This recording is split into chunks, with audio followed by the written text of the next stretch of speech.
அஸ்ஸலாமு அலைக்கும். Good evening. வணக்கம் மாணவர்களே. वालेकुम अस्सलाम। वालेकुम अस्सलाम வரஹ்மத்துல்லாஹி வபரகாத்துஹு. ரைட், ஓகே புள்ள. நாங்க இன்னைக்கு ரெண்டாம் குடியரசு யாப்போட மீதி பகுதிகள் சம்பந்தமாக நாங்க பார்க்க இருக்கிறோம். ஸோ இதுக்கு முதல்ல ரெண்டாம் குடியரசு யாப்போட எல்லாமே நாங்க பார்த்துட்டோமே. குறிப்பாக சட்டத்துறை, நிறைவேற்றுத்துறை, அமைச்சரவையிட சிஸ்டங்கள் எப்படி ஆஹ், எல்லாம் நாங்க பார்த்திருந்தோம். ஸோ இன்றைய நாள் இந்த மூல அரசியல் அமைப்பினுடைய இறுதி பகுதிக்கு நாங்க வந்திருக்கிறோம். அதாவது மக்கள் தீர்ப்பு, தேர்தல் முறைகள், ஒம்புட்ஸ்மன் என்ற முக்கியமான தலைப்புகளோட இன்றைக்கு நம்மள இந்த மூல அரசியல் அமைப்பு முடியுது. இதுக்கு பிறகு எல்லாமே திருத்தங்கள் தான். நாளை பாடவேளை எல்லாம் திருத்தங்கள். நாளைக்கு ஒரு நாளோட திருத்தங்களும் முடிஞ்சிடும். சரி, ரைட். நாங்க நேரத்தை வீணடிக்காம டிரெக்டா பாடத்துக்கு நாங்க போவோம். சரி,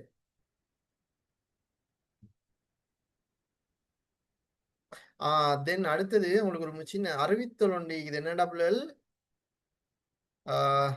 பேரண்ட்ஸுக்கு ஒரு குரூப் ஒண்டி.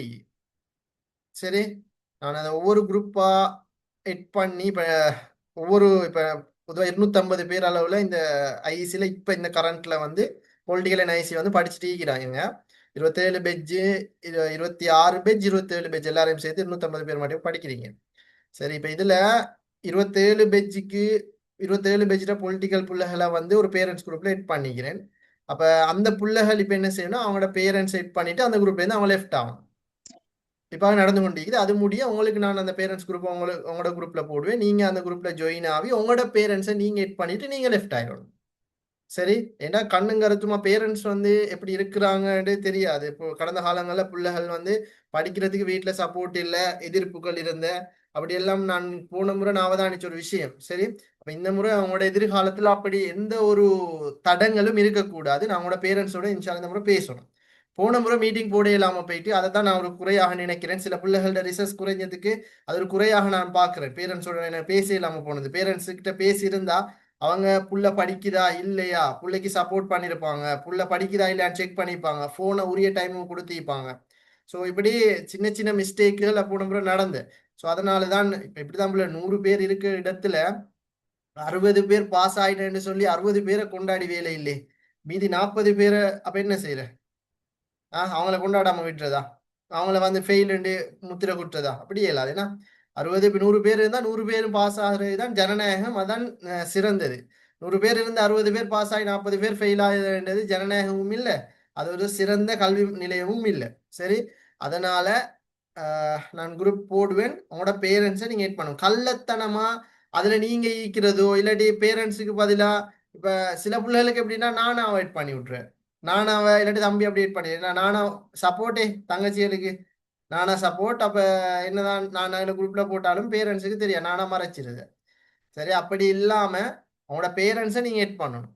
சரி, அவங்களோட பேரண்ட்ஸுக்கு நான் மீட்டிங் ஒன்று வெகு விரைவில் 2 மந்த் ப்ராஜெக்ட் ஸ்டார்ட்லையோ இல்லாட்டி ஸ்டார்ட் ஆகும் முதல்லையோ உங்களோட பேரண்ட்ஸோட நான் கொஞ்சம் பேசணும். சரிதானே? பேரண்ட்ஸ் எட் பண்ணணும். சரியா? எங்க சரி பயந்துட்டு சார். பயந்துட்டீங்க இல்லாட்டி இல்ல பேரண்ட்ஸோட நான் பேசணும் பிள்ளை. இது உங்களோட எதிர்காலம். சும்மா வந்து படிச்சுட்டு போறதுக்கு உங்களுக்கு தெரியாது. எதிர்காலம்ன்றது படிப்புக்கு தான் முக்கியத்துவம். நீங்க படிச்சா தான் உங்களை ஒரு மனுஷனா ஊர்ல கணக்கு எடுப்பாங்க. படிக்கடி காலை கீழுக்கு நாங்க என்ன போடுற செருப்பு அதுக்கும் கணக்கு எடுக்க மாட்டாங்க. எடுக்க மாட்டாங்க. படிச்சா மதிப்பு இருக்கும். வரப்புற காலமே படிப்பு தான். நீங்க இங்க மட்டும் இல்ல, வெளிநாட்டுல போனா கூட. நான் ஒரு உதாரணம் சொல்லவா? ஓம் சார் சொல்லுங்க. நான் யூனிவர்சிட்டியில படிக்கிறேன். சரியா? யூனிவர்சிட்டியில படிச்ச போன முறை நான் யூனிவர்சிட்டியில ஸ்டாஃப் ஒருத்தர் வந்து லைப்ரரி ஸ்டாஃப், சவுத் ஈஸ்டர்ன்ல லைப்ரரி ஸ்டாஃப் சார், அவரோட மகள் 2 பேர் வந்து போன முறை என்கிட்ட படிச்சேன். நான் ஒரு யூனிவர்சிட்டி பொடிய நின்றதையும் தாண்டி எனக்கிட்ட நம்பி என்கிட்ட அவ்வளவு பிள்ளைகள் ஒரு பெரிய க்ரௌட் ஒன்று வருது சேர்த்து அனுப்புவோம்னு எனக்கிட்ட அனுப்பி அந்த பிள்ளை பாஸ் ஆயிட்டு. அந்த 2 பேரும் என்னிட்ட படிச்சு பொலிட்டிக்கல்ல 2 பேரும் ஒரு ஃபுல்லா லோ ஃபேக்கல்ட்டி 1.9 எடுத்திக்குது. அஃபா அடுத்து தஹானி 1.3 எடுத்திக்குது. 2 பேருமே செலக்ட். இப்போ அந்த சார் வந்து என்ன செஞ்சாரு, அவர் ஒரு சார், எனக்கும் சார் யூனிவர்சிட்டியில நான் ஸ்டூடெண்ட், இப்போ ஸ்டூடெண்ட் ஃபைனல் இயர். அவர் வந்து sir, university staff, university staff, library staff. அப்ப அவர் என்ன தெரியுமா செஞ்சார், புள்ளல் பாஸ் ஆகினத்துக்கு ஒரு நாள் என்ன வர சொன்னாரு. அந்த டைம் கூட சார்ன்னு எனக்கு எனக்கு கூப்பிட்டு பேசுறாரு. சார் சார், நான் ஒரு ஸ்டூடெண்ட் பிள்ளைகள், அவர் சார். எனக்கும் அவருக்கும் ஏணி வச்சால் மட்டும் 20 வருஷம் மேலுக்கு அவரு என்ன சார் வந்துட்டீங்களாண்டு என்ன கிட்ட சார் வந்துட்டீங்களாண்டு அன்னி இந்த கோல்ல சொல்றாரு. நாங்க வந்திக்கிறோம் யூனிவர்சிட்டிக்கு, சரி வாங்க சார் கொஞ்சம் மகள் பிள்ளைகள் உங்களோட பேசணும் அப்படின்னு சொல்லி என்ன கேன்டீனுக்கு வர சொல்லி எனக்கு ஒரு 2 கிஃப்டை தந்துட்டு அந்த இடத்துல தெரியுமா, அந்த சார் வந்து சார்ட வைஃப், சார் வைஃப் 2 பிள்ளைகள், படிச்ச 2 பிள்ளைகள் 4 பேரும் தான் 500 கதிரை தானே எனக்கு. அந்த கதிரையில வாங்க சார்ன்னு என்ன கூப்பிட்டு அந்த கதிரையில என்ன உட்கார சொல்றாங்க. நான் எப்படி உட்கார்றேன், ஒரு சார் இருக்கிறாரு அவருக்கு முன்ன நான் எப்படி உட்கார, அவரே என்ன பிடிச்சி இல்ல இல்ல இதை உட்காருங்கன்னு உட்கார வைக்கிறாரு. பாருங்க, இது எதனால கிடைச்ச மரியாதைன்னு நினைக்கிறீங்க? எதனால? கல்வியால. ம். படிப்பால். நான் ஸ்டேட்டஸ் எல்லாம் போட்டுருந்தேன் பாத்தீங்களா? ஓ சார்.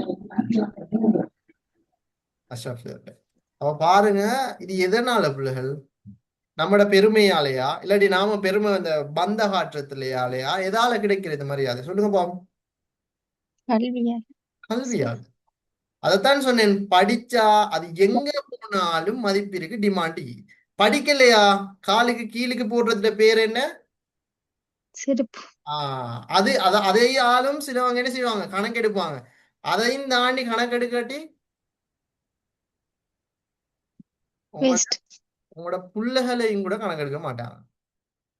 சரி, உங்களோட புள்ளைகளையும் கூட கணக்கெடுக்க மாட்டாங்க. எது ஒன்றுக்குமே ஒரு முக்கியத்துவம் இல்லாம போயிட்டு பிள்ளைகள். அதனால படிங்க. சம்பாதிக்கிறது 2 முறையில சம்பாதிக்கலாம். ஒன்று உடம்ப வருத்தி சம்பாதிக்கலாம், இல்லாட்டி மூளையால சம்பாதிக்கலாம்.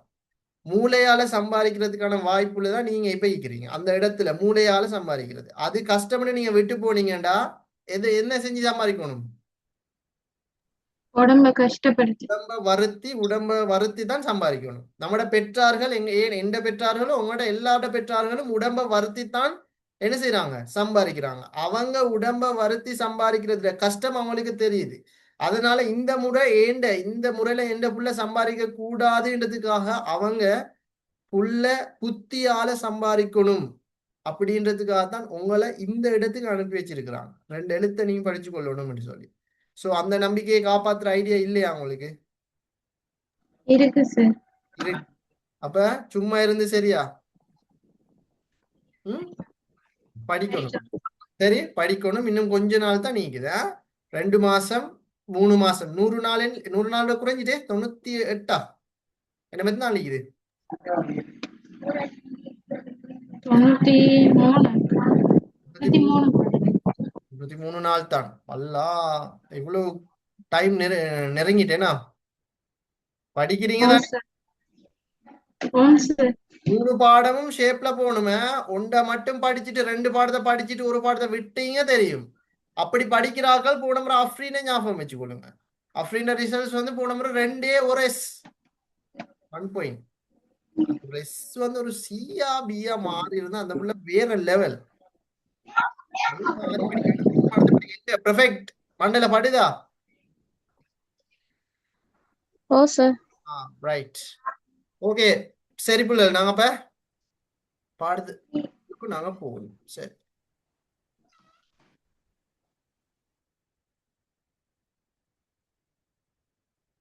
திலந்தி சொல்றேலாம் விளங்கி தானே?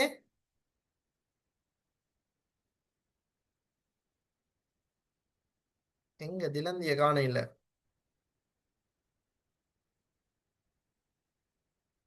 சரி, நான் இன்னைக்கு பார்க்க போற தலைப்பு பிள்ளைகள் தேர்தல் முறை. இலங்கை வரலாற்றை பொறுத்த வரைக்கும் இலங்கையில வந்து பல தேர்தல் முறைகள் ஈக்குது. இலங்கையில என்னென்ன தேர்தல் ஈக்குது சொல்லுங்க பாம். ஜனாதிபதி தேர்தல், பாராளுமன்ற தேர்தல், மாகாண சபை தேர்தல், உள்ளூராட்சி மன்ற தேர்தல். ஜனாதிபதி தேர்தல் 2019 இப்ப 24 நடந்துட்டுனா? ஆம். 2024 பார்லிமெண்ட் தேர்தல் 2024. அதுவும் 24 நடந்துட்டு. மாநசபை தேர்தல் நடக்க போகுது. அதுவும் உள்ளூராட்சி அதே மன்ற தேர்தல் எல்லாம் நடக்க போகுது. சரி, இந்த 4 தேர்தல்களும் மீது இந்த தேர்தல் எந்த முறையில நடத்தப்படுது? இனவாரியாகவா, பிரதேச வாரியா, இல்ல வீதாசார வாரியா? பிரதேச வாரியாக. பிரதேச வாரியா. விகிதாசார அடிப்படையில சார். விகிதாசாரம். ம்? 1900 கோல்ஃப்ரூக் தொடக்கம் டொனமூர் வரைக்கும் இனவாரியாகத்தான் இந்த தேர்தல்கள் நடைபெற்றுச்சு. டொனமூர்ல இருந்து 2ஆம் குடியரசு காப்பு வரைக்கும் பிரதேச வாரியாகத்தான் இந்த தேர்தல்கள் நடந்துச்சு. 2ஆம் குடியரசு காப்புல அதெல்லாம் நீக்கி போட்டுட்டு புதிதா ஒரு தேர்தல் முறையை ஜே.ஆர்.ஆர். அடித்து வச்சுட்டாரு. என்ன முறை? வீதாசாரத்தில் வீதாசார தேர்தல் முறை. அந்த வீதாசார தேர்தல் முறை உள்ளுக்கும் எளிய பெரும்பான்மை, அறுதி பெரும்பான்மை எல்லாம் நீக்குது. சரி, பட் நீங்க 4 தேர்தல் ஆகிக்குது. அந்த 4 தேர்தல்கள் நடத்தப்பட்ட முறைதான், தேர்தல் முறைதான் இந்த விகிதாசாரம் நாங்க ஞாபகம் வச்சு கொள்ளணும். சரி, ரைட்.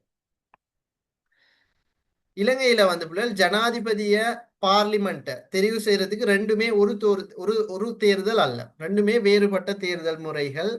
பார்லிமெண்ட் ஜனாதிபதி தெரிவு செய்யறதுக்கு ஜனாதிபதி தேர்தல், பாராளுமன்ற உறுப்பினர் தெரிவு செய்ய பார்லிமெண்ட் தேர்தல். ஆனா ரெண்டுமே விகிதாசார அடிப்படையில தான் தெரிவு செய்யப்படுகிறது. பாராளுமன்ற உறுப்பினர்களை தெரிவு செய்யற முறை உங்களுக்கு தெரியும். அதாவது எலெக்ஷன் நடக்க முதல்ல தேர்தல் எல்லை நிர்ணய ஆணைக்குழு ஒன்று இருக்குது. எல்லை நிர்ணய ஆணைக்குழு ஒன்று ஈக்கிறாங்க. அவங்க என்ன செய்வாங்கடா, நாங்க இதற்கு முதல்ல சோல்பரியில் ஒன்று பார்த்திருந்தோம். ஒரு பிரதிநிதி கொடுக்குறேன்டா, அதோட லிமிட் என்ன? நிலம் எந்த அளவு ஈக்கணும், மக்கள் எத்தனை பேர் ஈக்கணும்? 2 லிமிட் ஈக்குது. 1000 சதுர கிலோமீட்டர் பரப்புல ஒரு பிரதிநிதி என்றும் 75,000 மக்களுக்கு ஒரு பிரதிநிதி என்றும் தெரிவு செய்யப்பட்ட. Very good. ஒன்று 1000 சதுர மைலுக்கு இல்லாட்டி 75,000 மக்களுக்கு ஒரு பிரதிநிதி, ரெண்டையும் கணக்கு எடுக்கிற. ரெண்டுல ஏதோ உண்டு. இப்ப கொழும்புல போயிட்டு 1000 மைலுக்கு ஒரு பிரதிநிதி கொடுக்கலுமா? இல்ல, ஏன்னா அது சின்ன நிலப்பரப்பு. அங்க எதை கணக்கு எடுப்பாங்க? நிலத்தையா மக்களையா? மக்களை. மக்களை. இதே மக்கள். அனுராதபுரம் போன்ற பகுதிகள்ல நிலமா மக்களா? நிலம். நிலம் சார். நிலம். சோ எலெக்ஷன் எலெக்ஷன் நடக்கிறதுக்கு ஒரு 2 மாசத்துக்கு முதல்ல எல்லை நிர்ணய ஆணைக்குழு என்ன செய்வாங்கன்னா வரையறுப்பாங்க. ஒவ்வொரு ஏரியாவையும் போயிட்டு வரையறுப்பாங்க. எப்படின்னா இந்த ஏரியால எத்தனை மக்கள் ஈக்கிறாங்க, இது எத்தனை நிலம் ஈக்குது, எத்தனை பிரதிநிதி இந்த பகுதியில் கொடுக்கலாம். இப்ப எல்லை நிர்ணய ஆணைக்குழு வேலைகள் இப்ப நடந்து கொண்டு ஈக்கும் நம்ம ஏரியால எல்லாம். சோ எலெக்ஷன் நடக்கிறதுக்கு 2 மாசத்துக்கு முதல் வேலையாக நடக்கிறது இந்த எல்லை நிர்ணய ஆணைக்குழுவோட வேலை தான், அந்த எல்லைகளை பிரிக்கிறது. அப்ப இவங்கட ஒரு பொறுப்பு எப்படின்னு சொன்னா, யாப்புல சொல்லப்பட்டிருக்குது, இவங்க வந்து மொத்தம் தேர்தல் தொகுதிகளாக பிரிக்கணும். ரைட். யாப்பு சொல்லிக்குது 22 தேர்தல். சார், ஓ, நம்ம இலங்கையின் நீதித்துறை சுதந்திரம் படிக்கல தானே? அந்த ombudsman. சார், அந்த நீதிமன்றங்கள் நீதி சேவை ஆணைக்குழு வேற மட்டும் நான் பார்த்தேன். மேல அடிப்படை உரிமைகள் ஒண்ணு பார்க்கலையா? இல்ல இல்ல சார்.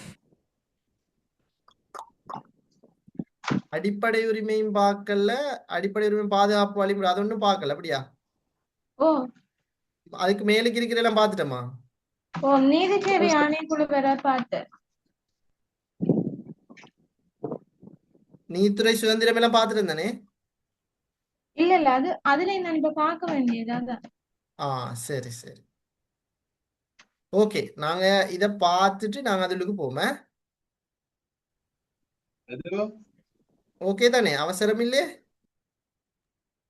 இல்ல ஓகே. இப்ப நாங்க இந்த ஃபார்மட்ல தான் நீக்கிறோம். இதை பார்த்துட்டு நாங்க அதுக்கு போமே. சரி, ஓகே. இப்ப நாடு யாப்பு சொல்லப்பட்டிருக்குது எப்படின்னா, நாடு முழுவதும் தேர்தல் மாவட்டங்கள். இப்ப நம்ம நாட்டுல எத்தனை மாவட்டங்கள் இருக்குது? 25 சார். 25 இருக்குது. அப்ப நாடு முழுவதும் சொல்லப்பட்டிருக்குது எப்படின்னு சொன்னா, தேர்தல் மாவட்டங்கள் வந்து கட் ஆயிட்டா பிடிஎஃப்.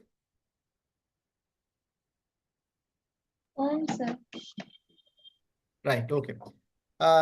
இலங்கையில வந்து எப்படி சொல்லப்பட்டீங்கன்னா, இந்த எல்லை நிர்ணய ஆணைக்குழு தேர்தல் தொகுதிகளை பிரிக்கும்.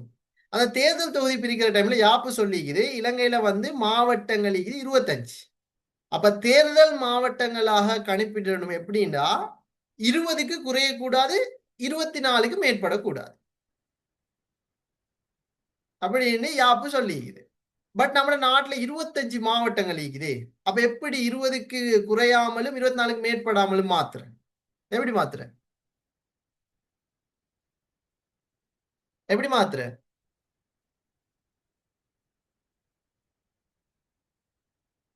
சோ எப்படி மாத்துறேன்னு சொன்னா 25 மாவட்டங்கள் இருக்குது.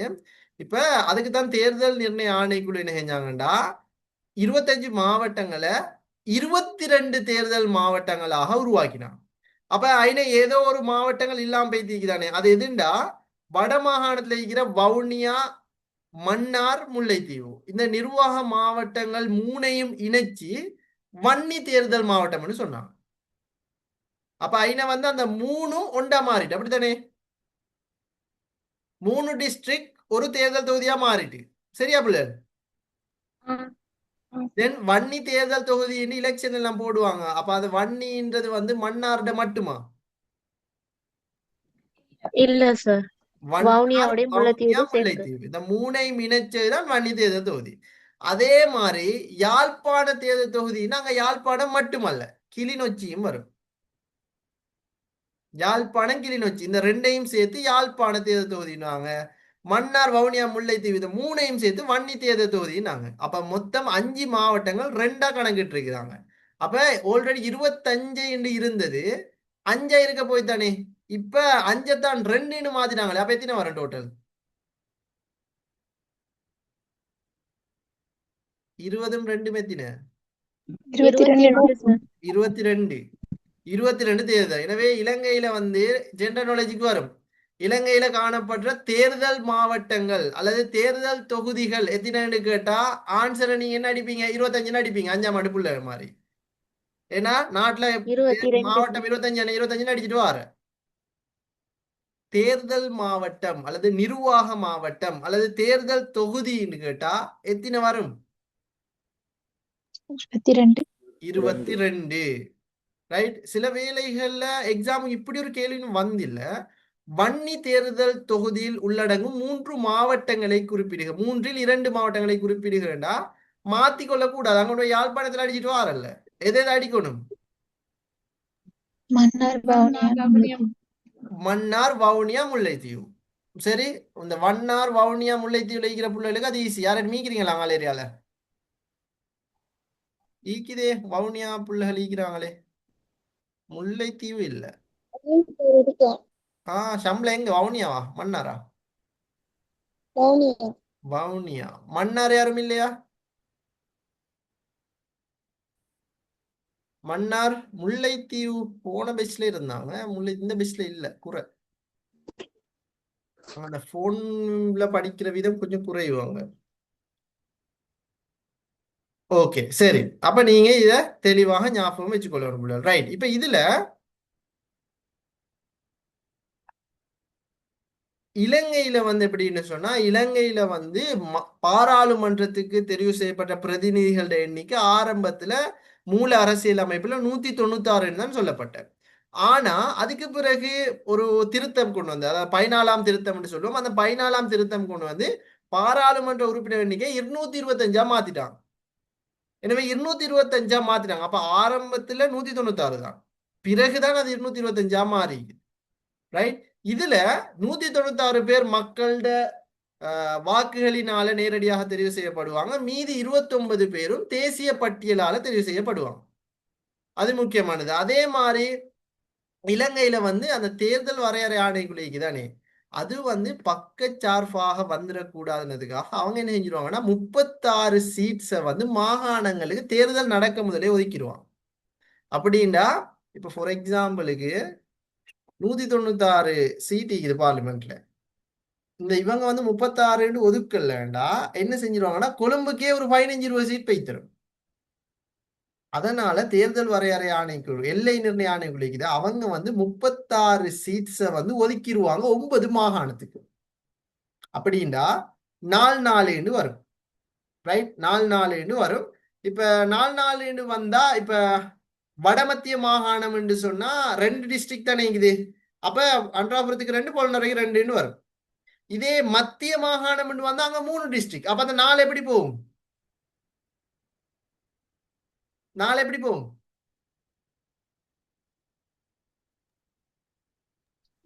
இந்த பெரும்பான்மை அடிப்படையில போமா?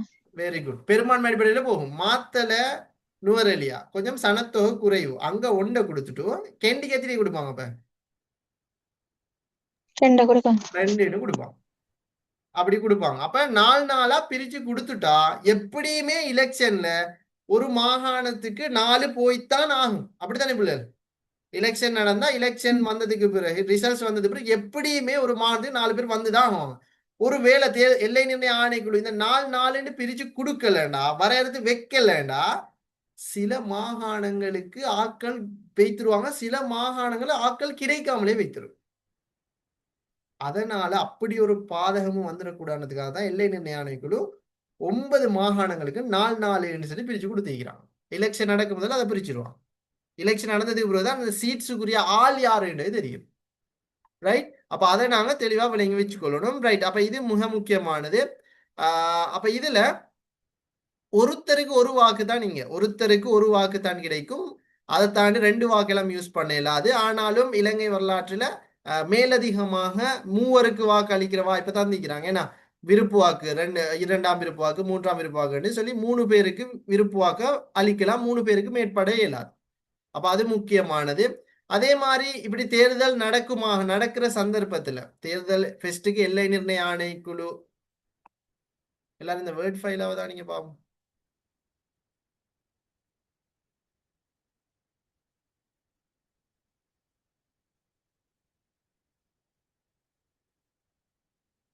இப்படி சொன்னதான் உங்களுக்கு விளங்கும். ரைட், இலங்கையில வந்து பிள்ளைகள் பிரதேசவாரி தேர்தல் எல்லாம் ஆரம்பத்துல இருக்குல்ல, இந்த இப்ப இல்ல.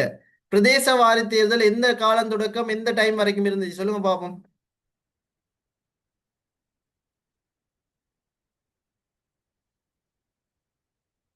சோல்வரில் முதலாங்குடி அரசு. சோல்பரிலையும் முதலாங்குடி அப்படியே மட்டுமா இருந்த ஆசிமா? பிரதேசவாரி சோல்பரில் அறிமுகப்படுத்தப்பட்ட 2ஆம் குடியரசு. அதான் ஒலிக்குது. 2 நிமிடம் வெயிட் பண்ணுங்க.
சரி, ஓகே. இப்ப பிரதேசவாரி தேர்தல் மெனிங்லமா, மெனிங் டெவன்சியரும் இல்ல, மெனிங்ல தான் அறிமுகப்படுத்தப்பட்டுச்சு. மணிங் தொடக்கம் 2ஆம் குடியரசு யாப்பு வரைக்குமே பிரதேசவாரி தேர்தல் தான் இருந்துச்சு. எனவே அந்த தேர்தல் முறை இருந்ததால நிறைய குறைபாடு என்னென்னால் கூடிய வாக்கு குறைந்த ஆசனம். அதே மாதிரி குறைந்த வாக்கு எடுத்தாலும் கூடிய ஆசனம் இப்படின்ற ஒரு பெரும் குறைபாடு இங்கே இருந்துச்சு. எனவே அதனாலதான் இரண்டாம் குடியரசு யாப்புல ஜேஆர் வந்து விகிதாசார தேர்தல் அறிமுகம் செஞ்சாரு. எனவே விகிதாசார தேர்தல் ரெண்டு வகைப்படும், ஒன்று பட்டியல் முறை, இன்னொன்று தனிமாற்று வாக்கு முறை. இலங்கையில வந்து பார்லிமெண்ட் உறுப்பினர் தெரிவு செய்யப்பட்ட தேர்தல் முறை வந்து விகிதாசார பட்டியல் முறைன்னு சொல்லுவாங்க. அதே மாதிரி ஜனாதிபதி தெரிவு செய்யப்பட்டது விகிதாசார தனிமாற்று வாக்குமுறை. ரெண்டுமே விகிதாசார தேர்தல் தான், ஆனா இந்த ரெண்டுமே விகிதாசார தேர்தலோட பிரிவு. விகிதாசார பட்டியல் முறைன்னு சொன்னா மக்கள் வந்து 196 பேரை தேர்தலினூடாக தெரிவு செய்வாங்க. 29 பேர் தேசிய பட்டியலால தெரிவு செய்யப்படுவாங்க. அந்த 225 பேரும் அந்த போனஸ் முறை, தேசிய பட்டியல், அதெல்லாம் நீங்க பார்த்துக்கொள்ளுங்க. ஸோ இதுல முதலாவது வரையறை ஆணைக்குழு என்ன செய்யும்டா, யாப்புல 96ஆம் சரத்து சொல்லிக்குது 20 இலங்கையினுடைய மாவட்டங்கள் தேர்தல் தொகுதிகள் வந்து 20க்கு குறையாமலும் 22க்கு மேற்படாமலும் இருக்கணும் என்று சொல்லி. அப்ப நம்ம நாட்டுல 25 மாவட்டம் இருக்குது. அப்ப இதை என்ன செஞ்சாங்கன்னா 22 மாவட்டங்களாக வரையறுத்தாங்க. அப்படின்னா மன்னார், வவுனியா, முல்லைத்தீவு இந்த மூணையும் இணைச்சு வன்னின்னு பிரகடனப்படுத்தினாங்க.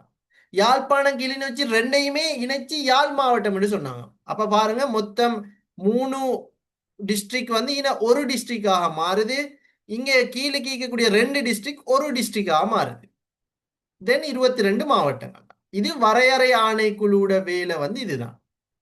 எலெக்ஷன் நடக்க முதல்ல ஒவ்வொரு குழுக்கும் ஒவ்வொரு வேலைக்கும் முதலாவது வேலை இந்த வரையறை ஆணைக்குழு, ரைட். அதே மாதிரி ரெண்டாவது தேர்தல் செயன்முறையை வந்து வரையறை ஆணைக்குழு தான் இது செய்யும்.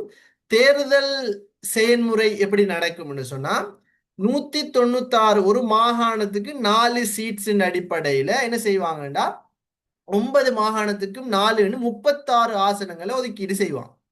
தேர்தல் நடக்க முதல்ல சரிதானே, அதை ஒதுக்கீடு செஞ்சிருவாங்க. அதுக்கு அப்ப பார்த்தோம்னு சொன்னா 196 சீட் தானே மக்களால் தெரிவு செய்யப்படணும். அந்த 196ல 36 கழிச்சா 160 வரும். அப்ப அந்த 160க்குத்தான் மக்கள் வந்து ஓட் பண்ண போறாங்க.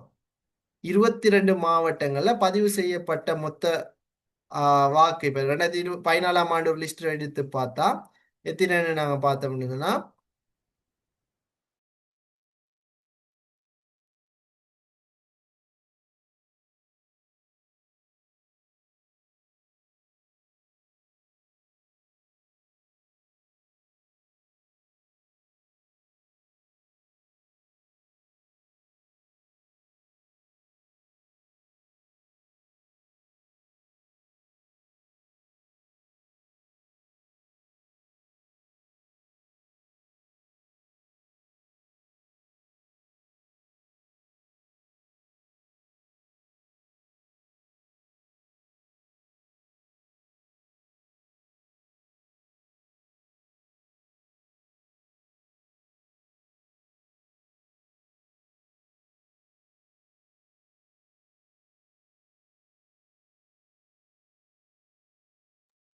ரைட். Okay, right. பிள்ளைகள் வந்துட்டா? பிள்ளைகள் வேர்ட் ஃபைல் விசிபிள் ஆதா? ஓ சார். ரைட். இங்க தேர்தல் மாவட்டங்கள்ல நாங்க பார்த்தோம்னு சொன்னா 22 தேர்தல் மாவட்டங்கள்ல பதிவு செய்யப்பட்ட மொத்த வாக்குகள் எத்தினு பார்த்து 160ஆல அதை பிரிப்பாங்க. அப்படி பிரிச்சு வர தொகை தான் தகைமை பேரு தொகைன்னு சொல்லுவாங்க. ஃபார் எக்ஸாம்பிளுக்கு 2014ஆம் ஆண்டு எப்படின்னு சொன்னா 15 லட்சம் ஒரு டிஸ்ட்ரிக்ட்ல வந்து 15 லட்சம் வாக்காளர்கள் பதிவு செய்யப்பட்ட வாக்கு 15 லட்சம் என்று சொன்னா அத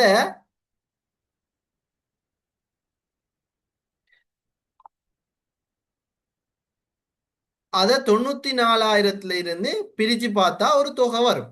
அப்ப அந்த தொகை தான் தகைமை பேரு தொகை என்று சொல்லுவாங்க. இப்ப மாவட்டங்கள்ல வந்து அதை பிரிச்சு பார்த்தா இந்த ஒரு கணக்கு வருது 43,000 வருது.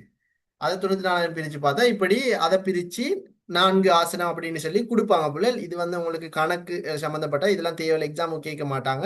இதை நீங்க நோமலாக நீங்க இந்த இடத்துல பார்த்துனா சரி. சரி, போன முறை இதை சொல்லி கொடுத்து ஒரு பிள்ளைக்கு தேர்தல் வேணாமட்டு போயிட்டு கணக்கே, ரைட். இதெல்லாம் ஒரு எக்ஸாமுக்கு வரப்போதில்லை, எக்ஸாமுக்கு எல்லாம் கேட்க மாட்டாங்க. எக்ஸாமுக்கு தேவை நோட்ஸ் தான், கணக்கெல்லாம் இல்லை. சரி, அதுக்கு நான் நோட்ஸ் ஒன்று தருவேன். நோட்ஸ்னா விதாசார தேர்தலுக்கு ஆன்சர் அப்படியே தருவேன், அதை கொண்டு அப்படியே எழுதினா சரி. ரைட், ஓகே பிள்ளை. எனவே நாங்க விளங்கணும் என்னன்னு, அப்ப இந்த சிஸ்டத்தின் அடிப்படையில தான் இந்த தேர்தல் முறை நடக்குது. இதை நீங்க நோமலாக பார்த்துனா சரி. ரைட், இப்ப இந்த வீதாசார தேர்தல் முறையில சில நன்மைகளும் ஈக்குது தீமைகளும் ஈக்குது. இப்ப நன்மைகளை நாங்க இதுல பார்த்தோம்னு சொன்னா எளிய பெரும்பான்மை பிரதித்துவ முறையோடு ஒப்பிடும்போது குறைந்த அளவிலேயே வாக்குகள் வீணடிக்கப்படுது. இப்ப எளிய பெரும்பான்மையில எப்படின்னா வாக்குகள் சரியான மாதிரி வீணடிக்கப்படுறது கூட, ரைட். ஏன்னா அங்க யார் ஃபர்ஸ்ட் வராங்களோ அவங்க தான் வின்னர்ன்ற மாதிரி, ரைட். இப்ப ஃபார் எக்ஸாம்பிளுக்கு 100 பேர்ல வந்து 100 பேர் ஈக்கிற ஒரு ஊர்ல 5 பேர் வேட்பாளர்களாக நிக்கிறாங்க. அப்ப அந்த 100 பேர்ல வந்து 5 பேர் தானே வேட்பாளர். ஒருத்தருக்கு 20 பேர், இன்னொருத்தருக்கு 20 பேர், இன்னொருத்தருக்கு 20 பேர், இன்னொருத்தருக்கு 18 பேர், இன்னொருத்தருக்கு 22 பேர் அப்படின்னு ஓட் பண்ணியிருக்கிறாங்கன்னு வச்சுக்கொள்வோம். அப்ப ஐன யாரு வின்னராக கருதப்படுவாங்க? 22 எடுத்தவங்க தான் வின்னர். அப்ப மீதி இருக்கக்கூடிய 78 ஓட்டும் வீணடிக்கத்தான் படுது, ரைட். அப்ப அது வந்து எளிய பெரும்பான்மை முறையில ஒரு பாரிய சிக்கல். அதனால அதோடு ஒப்பிடும் போது இந்த விகிதாசாரத்துல அப்படியே ஓட் வந்து வீணடிக்கப்பட மாட்டாது, எல்லாருக்கும் சரி சமமா வாரதானே. சோ அப்ப இங்க வாக்குகள் வீணடிக்கிறது அதோட ஒப்பிடுற டைம்ல வாக்குகள் வீணடிக்கிறது வந்து குறைவு. அதே மாதிரி இந்த விகிதாசார தேர்தல்ல வந்து வாக்குகள் வீணடிக்கப்படாது. அதே சேம் டைம்ல இங்க எப்படின்னா விருப்பு வாக்கு சிஸ்டங்கள் இங்க ஈக்கிறதால யாருக்கு வேணாலும் ஜெயிக்கிற முடியும். கெஸ் பண்ண இயலாது, இவர் தான் வருவார் இவர் தான் வருவாருன்னு சொல்லி கெஸ் பண்ண இயலாது, ரைட். அதே மாதிரி ஒரு அபேட்சகர் வந்து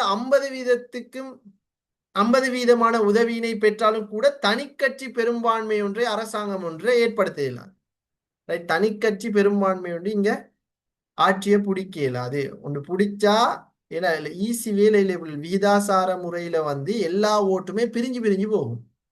ஒவ்வொரு கட்சிக்கும் ஒவ்வொரு தனி சுயாதீனமான கட்சியில எல்லாத்துக்குமே பிரிஞ்சு பிரிஞ்சு பிரிஞ்சு பிரிஞ்சு போனா கடைசியில அதாவது ஒரு கட்சிக்கு கூடுதலா கிடைக்க மாட்டாது, எல்லாத்துக்கும் பறந்து பறந்து பறந்து பறந்து பறந்து போய்த்திரும் ஓட்டு. அப்போ ஒரு தனி கட்சி வந்து ஆட்சி அமைக்கிறது சரியான கஷ்டம். அப்ப இப்படி நன்மைகளும் இருக்குது. அதே மாதிரி தீமைகளை நாங்க பார்த்தோம்னா ஒருவேளை கட்சிகளுக்கு வந்து பெரும்பான்மை கிடைக்காதான், ஓட் கிடைக்காது, ஆட்சியை பிடிக்கலாதான். ஆனா அதை தாண்டி ஒரு கட்சி ஆட்சியை பிடிச்சா திரும்ப அந்த கட்சியை நீக்கலாது. இதுதான் இந்த நரித்தந்திரன் நம்மட ஜேஆர். இவர் இந்த விகிதாசார தேர்தல் அறிமுகப்படுத்தினதுக்கு காரணமே இவருடைய கட்சி ஆட்சியை பிடிச்சா திரும்ப 20 வருஷம் ஆகினாலும் கூட திரும்ப இன்னொரு கட்சிக்கு என்ன செய்யலாது, வரையல. அதான் அவருடைய நரித்தந்திரம்ன்றது. அவருடைய பிளான் தான் அது. அந்த தண்டை கட்சி வந்து நீண்ட காலமா அரசியல இருக்கணும். அப்ப அதுக்கு இந்த தேர்தல் முறைதான் சரி அப்படின்னு சொல்லியிருந்தான் இவர் அந்த தேர்தல் முறையை அறிமுகப்படுத்தினார். அவருடைய தனிப்பட்ட நலன் தான். அதே மாதிரி முதலாம் விருப்பு வாக்கில் மட்டுமன்றி மேலதிக வாக்குகள் மீண்டும் பகிரப்படுவதால 2ஆம் 3ஆம் விருப்பு வாக்கில் அப்படி நடக்கிறது. அதனால ஒருவேளை எலெக்ஷன் வின்னர் வந்து மக்களுக்கு மத்தியில தெரியாதவர் ஒருத்தர் கூட ஜெயிக்கிறதுக்கு வாய்ப்புகள் இருக்குது. நம்ம நாட்டில் போய் நடந்தில்லை, ஆனா நடக்கலாம். சோ இப்படி நன்மையும் தீமையும் ரெண்டுமே ஒவ்வொரு பக்கங்களும் ஈக்குது. அப்ப இதை நீங்க தெளிவாக விளங்கி வச்சுக்கொள்ளணும். சரி, விகிதாசார தேர்தல் என்றது கொஞ்சம் ஹார்ட் மாதிரி விளங்கும். அந்த தேர்தல் முறை என்று கேட்டா நீங்க விகிதாசார பட்டியல் முறை, விகிதாசார தனி மாற்று முறை ரெண்டையுமே எழுதணும். இதுல இருக்கிற நோட்ஸ் வந்து உங்களுக்கு கொஞ்சம் குழப்பகரமானதாக இருக்கலாம். நான் உங்களுக்கு 2 month ப்ராஜெக்ட்ல ஆன்சர் ஒன்று தருவேன். தேர்தல் முறை கேட்டா இதுதான் ஆன்சர் எழுதணும்னு அந்த ஆன்சர் அப்படியே அடிச்சாங்க கோப்பி மாதிரி எழுதி வச்சாச்சு. அதை போய் எழுதினா மார்க்ஸ் கிடைக்கும். சரியா பிள்ளைகள்? சரி சரி. இது கொஞ்சம் குழப்புற மாதிரி இருக்கு சார். கொஞ்சம் குழப்பம் தான். ஏண்டா கணக்கு தானேமா, கணக்கு போன முறை வந்து சில பிள்ளைகளுக்கு வந்து வேண்டாம் போயிட்டு, அதுக்கப்புறம் நானும் கஷ்டப்படுத்தேன். ஏன்னா இப்ப நான் கணக்கு சொல்லி தந்தேன்டா கணக்கோட எக்ஸாம்ல தந்து கேட்பாங்களா? கணக்கு ஒன்றும் இல்லை, நோட்ஸ் தான் தேவை. அதை வந்து நான் நோட்ஸ் வந்து நாங்க செட் பண்ணி வச்சுக்கிறோமே, அதை நான் உங்களுக்கு தருவேன். 2 month ப்ராஜெக்ட்ல கிடைக்கும். அதுல ஒரு கணக்கு இல்லை, நோட்ஸ் அழகா கிளியரா பிரிச்சு வச்சுக்கிறேன். அந்த நோட்ஸை 2 monthல தருவேன். அதை அப்படியே போயிட்டு வந்தா சரி, கஷ்டம் எல்லாம் இல்லை. சரியா? ஓகே சரி பிள்ளை, நாங்க இப்ப அந்த விடுபட்ட மேலுக்கு நாங்க அந்த தலைப்புள்ளுக்கு போவோம். அதை எடுங்க குயிக்கா. அதாவது இலங்கையினுடைய நீதித்துறை சுதந்திரங்களை நாங்க பார்க்க வேண்டிய தேவை இருக்குது. இலங்கையினுடைய நீதித்துறை சுதந்திரம் எப்படின்றதை நாங்க பார்க்கணும். இலங்கையுடைய நீதித்துறை சுதந்திரத்தை பொறுத்த வரைக்கும் பிள்ளைகள் இப்ப ஆரம்ப காலத்துல எப்படின்னு சொன்னா சோல்பரி அரசியல் அமைப்பு இருக்கும் போதுதான் இலங்கையில வந்து நீதி புனராய்வு அதிகாரம் இருந்து அதனால இலங்கை நீதிமன்றம் ஃபுல் பவரா தான் இருந்துச்சு. ஆனா அதுக்கு பிறகு வந்த முதலாம் குடியரசு யாப்போ இல்ல இப்போ இருக்கக்கூடிய இரண்டாம் குடியரசு யாப்பிலே நீதி முன் புனராய்வு தான் நீக்குது. அப்படின்னா நீதிமன்றத்துக்கு கொஞ்சம் பவர் குறைவுன்ற மாதிரி தான்.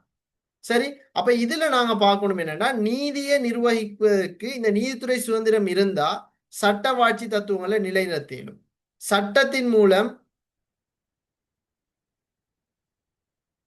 சட்டவாட்சி தத்துவத்தை நிலைநிறுத்திலும் சட்டத்தின் மூலமான பாதுகாப்பை சகலருக்கும் உறுதிப்படுத்திலும் மக்களோட உரிமைகளை பாதுகாக்கலும் தான் தோன்றித்தனமான சர்வாதிகார அரசாங்க முறைகளை தடுக்கலும் ஜனநாயகத்தை பாதுகாக்கலும் இதெல்லாமே நீதித்துறை சுதந்திரம் இருந்தால்தான் சாத்தியமாக்க முடியும். ரைட். எனவே நீதித்துறை சுதந்திரத்தை பாதுகாக்கிறதுக்கு சில காரணங்கள், அதாவது சில பின்வரும் அம்சங்கள் இருக்குது. நீதிபதிகள் நியமிக்கிற முறைய இப்ப நான் எனக்கு அதிகாரம் இருக்குதா நீதிபதியை நியமிக்கிறோம்? எனக்கு இல்ல ஒரு அரசியல்வாதிக்கு நியமிக்கலுமா? இல்ல இல்ல. அப்படி நியமிச்சா தான் அது சுதந்திரமா இருக்குமா? இல்ல. நீதிபதியை நியமிக்கணும்னா ஜனாதிபதியால மட்டும்தான் நியமிக்க முடியும். நீதிபதியால நியமிக்கிற முறை அதுதான். நீதிபதிகளோட சேவை பாதுகாப்பு, அவங்களோட சேவை பாது எப்படின்னா அவங்களுக்கு நம்மளோட கலந்து கொள்ள இயலாது. சமூகத்தில இருந்து அவங்க வேறுபட்டவங்களா தான் நீக்கணும். அப்படி அவங்களோட சேவை பாதுகாப்பு இருக்குது. அதே மாதிரி அவங்களுக்கு எதிராக எங்கேயும் எதுவும் பேசல. பேசினா நீதிமன்றத்தை அவமதித்த வழக்குல வீட்டுக்கு போக வேண்டிய வரும். இந்த ஜெயிலுக்கு போக வேண்டிய வரும். நாம ரஞ்சன் ராமநாயக் என்னத்துக்கு போன ஜெயிலுக்கு? நீதிமன்றத்தை அவர் அவமதிச்சாருன்னு சொல்லி நீதிபதிகளை பத்தியும் நீதிமன்றங்களை பத்தியும் தவறாக பேசினார்ன்றதாலதான் அவரை ஜெயிலுக்கு அனுப்பினாங்க. சோ நீதிமன்றங்கள் நாங்க போன கிளாஸ்ல படிச்ச நீதிமன்றத்துக்கு முன்னுக்கு என்ன அடிக்கல, அது பைக்ல போனும் அடிக்கல. அப்ப நீதிபதிகள சேவை பாதுகாக்கப்பட்டிக்கணும். அதே மாதிரி நீதித்துறையில் தேவையற்ற தலையீடுகளிலிருந்து விடுபட்டிக்கணும். இந்த அரசியல் சார்பின் அடிப்படை இப்ப நம்ம நாட்டுல வந்து இந்த ராஜபக்ஷ ஆட்சியில வந்து நிறைய விடயங்கள், நிறைய சம்பவங்கள், நிறைய கொலைகள் வந்து பக்கச்சார்பாக தீர்ப்பு வழங்கப்பட்ட எல்லாம் நீக்குது. இப்படி அரசியல் தலையீடுகள் இருந்தா நீதித்துறை சுதந்திரம் பேணப்படாது. சோ அப்ப அரசியல் தலையீடு இருக்கப்படாது. தேவையற்ற தலையீடு இருந்து நீதித்துறை விடுபட்டிக்கணும். அதே மாதிரி சமூக தொடர்புகளில் இருந்து அகற்றி வைத்தல், சமூக தொடர்புகள்ல இருந்து அகற்றி வைக்கணும். ரைட். சமூக தொடர்புகள்ல இருந்து நீதிபதிகளை என்ன செய்யணும்? இப்ப சும்மா ஒரு நீதிபதியை வாங்க பேசிட்டு போன்னு நம்மளோட கூப்பிட்டு பேசினா அவரை நம்மளோட ஃபிட் ஆயிடுவார் தானே? என்ன சொல்றாரு தமிழ்ல? பொக்கே ஆயிடுவார் தானே? அப்படித்தானே பிள்ளைகள்? பொக்கே ஆயினா நாளைக்கு நமக்கு எதிராக ஒரு வழக்கு வருது. அந்த டைம்ல நமக்கு எதிராக நமக்கு தூக்கு தண்டனை நிறைவேற்றுறதுக்கு அவருக்கு மனசு வருமா? இல்ல, நம்மளுக்கு சாதகமா. அதனாலதான் அவங்களுக்கு வந்து இப்படி சமூக தொடர்புகள்ல இருந்து கொஞ்சம் தூரமா தானே அவங்க இருக்கணும். அப்ப இப்படி எல்லாம் இருந்தா தான் நீதித்துறை சுதந்திரத்தை என்ன செய்யலாம்? பேணலாம், பாதுகாக்கலாம். அப்ப நீதிபதியில நியமிக்கிற முறை, அவங்களோட பாதுகாப்பு, தேவையற்ற தலையிலிருந்து விடுபட்டிக்கணும், சமதொடர்பு இருந்து அகற்றி, இப்படி எல்லாம் இருந்தா தான் நீதித்துறை சுதந்திரத்தை பாதுகாக்கலும். அப்ப நீதிபதியில அவங்களோட ஃபேமிலி ஃபங்க்ஷனுக்கும் போகலவா? கஷ்டம், போகலாம். போனா தான் ஃபிட் ஆயிடுவாங்களே. எப்படி? நானும் கேள்விப்பட்டிருக்கேன். எங்க பெரியப்பாவும் போலீஸ் தான். அப்ப பெரியப்பட மகன் வெட்டிங் வந்து அந்த அவருக்கு தெரிஞ்ச ஜட்ஜ்மார் எல்லாரையும் வந்து எங்கட வீட்டை தான் தனியா வச்சு நாங்க எல்லாரும் வெளியாயிட்டோம். அவங்களுக்கு தனியா ஒரு செட்டப் பண்ணி கொடுத்தேன். அப்ப கேள்விப்பட்டிருக்கேன். ஆசிவாக்கு அந்த நடந்துதான் இருக்கு. இப்ப சரியா கேட்ட புள்ள ஆயிஷா ஆன்சர் கிடைச்சிட்டா? ஓ சார். அதுக்கா ஆசிவா அப்படி நடந்ததை சொல்றல வெளிய அப்படி சொல்லவும் மேலாதேனா? ரைட். ஓகே, இது எக்கனாமிக் டைம்ல தான் பேசலாம். ஆனா பாத்தீங்களா வெளி எல்லா அதாவது ஃபங்க்ஷன் ஆசிவாட யாரு? பெரியப்பட மகன் பெரியப்பட மகண்ட வெட்டிங்க்கு வந்து அவங்களால வரையலாம் போயிட்டான். அப்ப அவங்களுக்கு தனியா கூப்பிட்டு தனியா ஒரு செட்டப் போட்டு தான் செஞ்சு. அப்ப பாருங்க, பெரியப்பட மகண்ட யாரு? தந்தையிட நானா? அப்ப அதைத்தான் சொல்ற. அப்ப நாங்க அதை தெளிவாக விளங்கி வச்சுக்கொள்ள வேணும் பிள்ளைகள். சரி ஆயிஷா, ஓகே. இப்ப ஃபங்க்ஷனுக்கு இனி போகல என்ன? சரி, ஓகே. எனவே அப்ப நாங்க அதை தெளிவாக விளங்கி வச்சுக்கொள்ளணும். அதே மாதிரி இலங்கையில வந்து கீழ்நிலை நீதிமன்றங்கள், மேல்நிலை நீதிமன்றங்கள் இருக்குது. அது நாங்க சோல்பரியில பார்த்த அதே சிஸ்டம் தான். மேல்நிலை நீதிமன்றம்னா 2 நீதிமன்றம் மேல்நிலைக்கு வரும். எது எது? உயர் நீதிமன்றமும்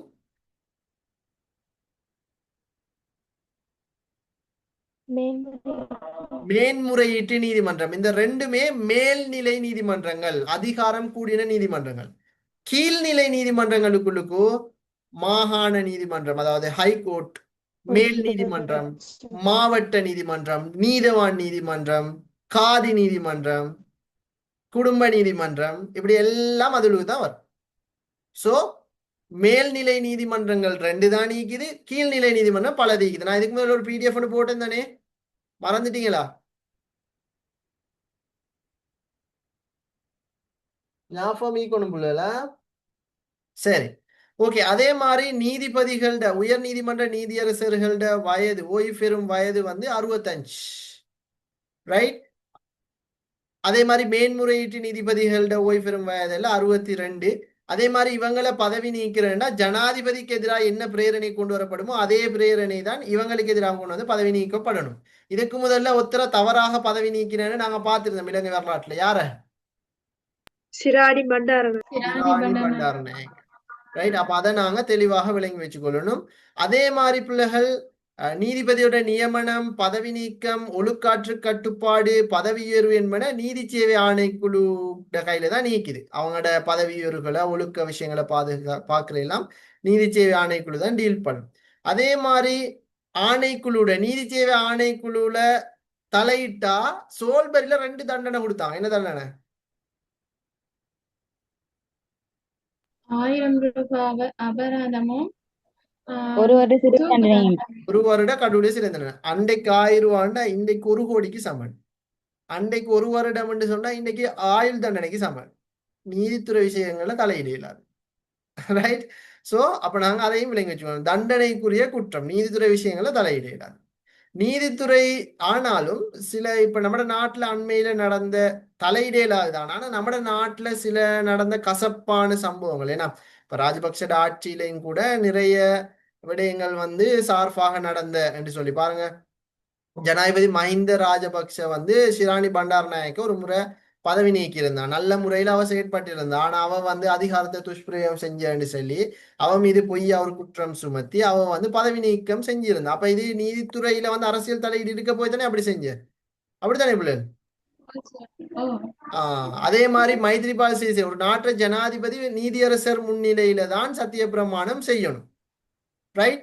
பிரதம நீதியரசர் முன்னிலை சத்திய பிரமாணம் செய்யணும். ஆனா மைத்ரிபால சிறிசேன அவங்க பிரதம நீதியரசரான மொஹான் பீரிஸ் முன்னிலை சத்திய பிரமாணம் செய்யாம உயர் நீதிமன்ற நீதியரசரான ஸ்ரீபவன் முன்னிலையில சத்திய பிரமாணம் செஞ்சது. இது நாட்டுல நீதிமுறைய மறுக்கிற, புறக்கணிக்கிற ஒரு செயல்பாடாகவும் இருந்துச்சு புள்ள. அப்ப அதையும் நாங்க விளைவிச்சோம். அப்ப இதெல்லாம் நீதித்துறையில சுதந்திரம் கொஞ்சம் குறைஞ்சிட்டு வர போக்குதான் நம்ம நாட்டுல இருக்குது. அதே மாதிரி நீதிபதிகள் அரசியல் விவகாரங்கள் நேரடியா தலையிடுவதும் அரசியல் தலைவர்களை விமர்சிக்கிறதும் எமது நாட்டுல பரவலாக இடம்பெற்று வந்த ஒரு வினோதமான செயற்பாடு, ரைட்? பாருங்க, பிரதம நீதியரசர் சரத் என் சில்வா மஹிந்த ராஜபக்ஷ அவர்களை அப்பட்டமாக விமர்சித்திருந்தார். ஜனாதிபதி ராஜபக்ஷ அவர்களை ஒரு முறை குற்றவாளியாக இனம் கண்டு கூட அவரை குற்றவாளி என்று சொல்லாம என்னன்னு தீர்ப்பளிச்சிட்டாரு?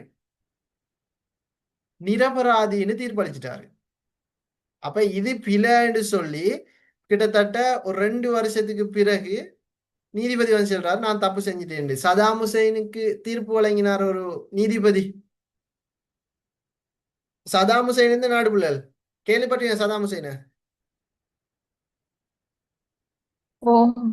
சதாம் ஹுசைன் வந்து ஈராக். அப்ப அவருக்கு வந்து கடைசா மரண தண்டனை கொடுக்கப்பட்டிருந்துச்சு. அப்ப சில நாடுகள் சொன்னாங்க அவர் மீது தப்பில்லை அப்படின்னு சொல்லி, சிலவங்க சொன்னாங்க தப்புன்னு சொல்லி பேரழிவு ஆயுதங்களை ஈராக்குக்குள்ள வச்சிக்கிறாங்க, அதே மாதிரி குவைட்டை ஆக்கிரமிச்சிட்டாங்க அப்படின்னு சொல்லி பல குற்றச்சாட்டு முன்னே அவர் மரண தண்டனை கொடுத்தாரு சர்வதேச நீதிமன்ற நீதிபதி. அவரே மரண தண்டனை கொடுத்ததுக்கு பிறகு அந்த ஈராக் தேசம் அன்றைக்கு ஒரு வல்லரசாக இயங்கிட்டு வந்த ஒரு நாடு. ஆனா இன்றைக்கு சதாம் ஹுசைன் தூக்கிலிடப்பட்டாரோ அன்றைக்கு விழுந்த நாடு இன்றைக்கு வரைக்கும் அதே விழுந்து போய் தான் நிக்குது, இன்னும் எலும்பல்ல, ரைட்? எக்ஸிகியூஷன் வீடியோ இன்னும் யூடியூப்ல இருக்கே சார். அவரை சூசைட் அல்ல, இல்ல எக்ஸிகியூஷன். அவரை மாறின எஸ் தூக்குல போடுற வீடியோ வந்து இன்னும் யூடியூப்ல இருக்குது, அடிச்சு பாருங்க வேணும்டா. ரைட். ஸோ அப்ப அதுல இது என்ன விஷயம் என்று சொன்னா, சதாம் ஹுசைன் வந்து சதாம் ஹுசைனுக்கு சர்வதேச நீதிமன்றம் தான் தூக்கு தண்டனை தீர்ப்பளிச்சு. அந்த சர்வதேச நீதிமன்ற நீதிபதி தூக்கு தண்டனை கொடுத்தது சும்மா வச்சுக்கோங்க 1999 10 வருஷத்துக்கு பிறகு, அண்மையில் 2010 வருஷம் இல்லை, இப்போ ஒரு நான் நியூஸ் தான் பாஸ்ட் 2015 மட்டும் ஈக்கும். 2015 10-15 வருஷத்துக்கு பிறகு அந்த தூக்கு தண்டனை கொடுத்தாரு நீதிபதி. அவர் ஹாஸ்பிட்டல்ல ஐசியூல அட்மிட் ஆகியிருந்தாரு. ஐசியூல அட்மிட் ஆகினதுக்கு பிறகு அவருக்கு எல்லாரும் வெயிட் பண்றாங்க, என்ன நடந்துட்டுன்னு சொல்லி. அந்த நீதிபதிக்கு என்ன நடந்ததுன்னு அவங்களோட ஃபேமிலி பின்னுக்கு வெயிட்டிங், அவங்களோட பாதுகாப்பு அதிகாரிகள் வெயிட்டிங், அவங்களோட ஃபேமிலி, அவங்களோட மனைவி, குழந்தைகள் எல்லாம் தந்தைக்கு என்ன நடந்த, என் கணவனுக்கு என்ன நடந்தது எல்லாம் பார்க்கறதுக்கு வெயிட்டிங். அப்ப அந்த டைமுக்கு டாக்டர் உள்ளுக்கு போறாரு. டாக்டர் உள்ளுக்கு போய் கேட்கிறாரு, நீங்க யாரோட பேச போறீங்க, என்ன செய்ய என்ன இதுல ஈக்கிறீங்க, உங்களுக்கு பேசலுமான்னு டாக்டர் கேட்கிறாரு அந்த நீதிபதிட்டு. அப்ப அந்த டைமுக்கு அந்த நீதிபதி என்ன தெரியுமா சொல்றாரு, நான் ஏண்ட குழந்தைய பார்க்கணும், ஏண்ட தாயை பார்க்கணும், ஏண்ட ஃபெமிலிய பார்க்கணும், ஏண்ட அதிகாரிகளோட பேசணும், ஏண்ட ஃபெமிலியோட பேசணும், அப்படி ஒன்றும் சொல்ல. அவர் சொன்ன முதல் வார்த்தை என்னன்னா, நான் சதாம்ட விஷயத்துல தவறிழைச்சு விட்டேன். போன பஸ்ஸுக்கு என்ன செஞ்சுக்கிறாரு, கை காட்டிக்கிறாரு. இப்ப இனி தூக்குல இட்டதுக்கு பிறகு குற்ற உணர்ச்சி இருந்திருக்கு போல. எப்படிமா மனசுல ஒரு குற்ற உணர்ச்சி இருந்திருக்கு போல. Very good. குற்ற உணர்ச்சி சில அரச தூண்டலுக்கு மத்தியில தண்டனை கொடுத்திருக்காரு போல. எஸ், அமெரிக்காட்ட பேச்சையும் இஸ்ரேல்ட பேச்சையும் கேட்டு கொடுத்ததான் தூக்கு தண்டனை. இப்ப இனி அந்த ஈராக் மக்கள் சாவுறாங்க, அந்த உலகத்துல இருக்கிற பல மக்கள் வந்து சாவுறாங்க அமெரிக்காட பேச்சை கேட்டு. சோ அப்ப அவர் அந்த குற்ற உணர்ச்சியில தான் அவர் அப்படி சொன்னேன். ஆனா இப்ப பாருங்க, மரண தண்டனை உலகத்துல தடை செய்யப்பட்டது இதுகளாலதான். இப்ப சதாம் ஹுசைனுக்கு வந்து கொடுக்கப்பட்ட அந்த தூக்கு தண்டனை 15-20 வருஷத்துக்கு பிறகு அவர் மீது தப்பில்லைன்னு தெரிய வருது. இப்ப அவரோட உயிரை திரும்ப கொண்டு வரையிலுமா, கொண்டு வரையில் மட்டும். இப்ப ஒருவேளை ஜெயில போட்டுருது, ஒரு 7 வருஷம் ஒருத்தருக்கு ஜெயில் கொடுத்துட்டாங்க, ஜெயில் 7 வருஷம் சிறை தண்டனை கொடுத்துட்டாங்க. கொடுத்துட்டு ஒரு 2வது வருஷத்துல அந்த குறிப்பிடப்பட்ட நபர் வந்து நிரபராதின்னு தெரிய வருது. எனவே அவரை வெளியே கொண்டு வந்துடலாம். அப்படித்தானே? அப்படித்தானே?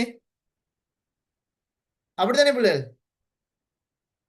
உங்கள்கிட்ட தான் கேட்கிறேன். நான் பேசுறது கேக்குதா?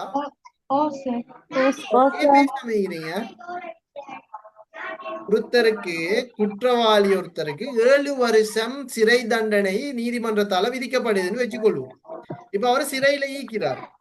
சிறையில இருந்தா இப்ப ரஞ்சன் ராமநாயகை நடந்தா இதுதான், நீதிமன்றத்தை அவமதிச்ச வழக்குல 7 வருஷம் அவருக்கு சிறை தண்டனை. ஆனா 2 வருஷம் ஆகக்குள்ள ஜனாதிபதியிட பொது மன்னிப்பின் கீழால் அவர் மீது தப்பில்லை, அவர் செஞ்ச தப்பை மன்னிச்சு கொள்வோம் என்று சொல்லி ஜனாதிபதியிட பொது மன்னிப்பின் கீழால் அவரை வெளியெடுக்கிறாங்க. தப்பு உண்டு தெரிஞ்சுதான் ஜெயிலுக்கு அனுப்பினான். ஆனா தப்பு இல்லைன்னு தெரிஞ்சு ஜெயிலுக்கு போனதை சுட்டி 2 வருஷத்துல வந்துட்டார். ஒருவேளை கொலை செய்யப்பட்டிருந்தா, சதாம் ஹுசைன் மாதிரி கொலை செய்யப்பட்டிருந்தா திரும்ப கொண்டு வரையுமா அவர் உயிரை? இல்ல. இதனாலதான் உலகத்துல மரண தண்டனை வந்து தடை செய்யப்பட்டுச்சு சதாம் ஹுசைன் கேஸ் எல்லாத்துக்கும் பிறகுதான். இதனாலதான் உலகத்துல இப்ப பாருங்க, சதாம் ஹுசைன் வந்து பயப்படல. எப்படிமா சதாம் அவர் ஹுசைன் வந்து அந்த ஜட்ஜ் வந்து தீர்ப்பு சொல்லக்குள்ள உனக்கு மரண தண்டனை அவரு தீர்ப்பு சொல்லக்குள்ள அவர்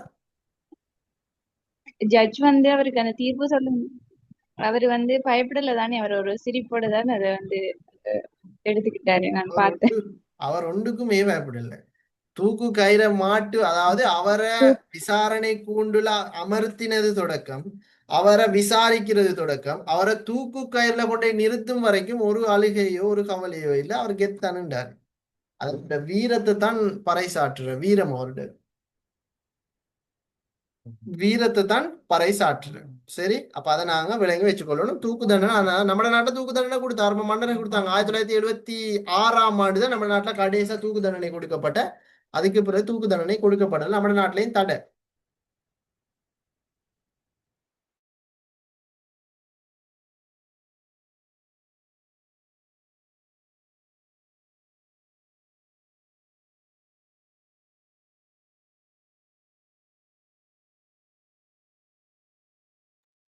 சார்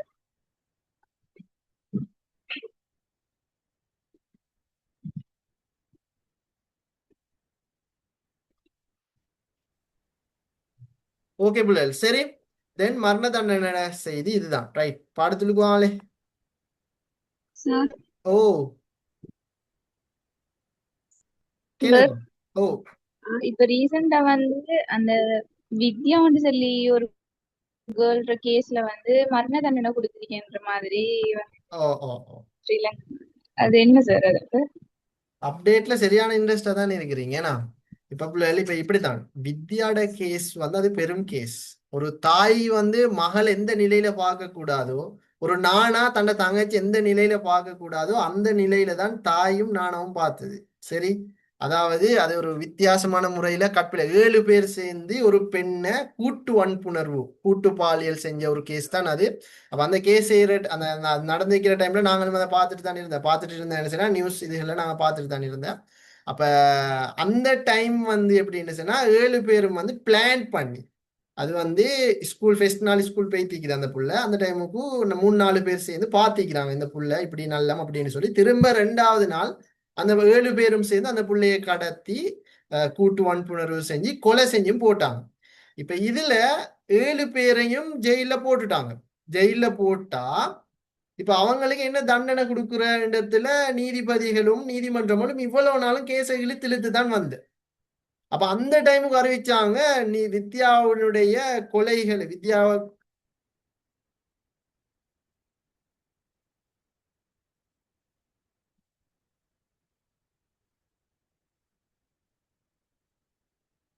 ரைட்.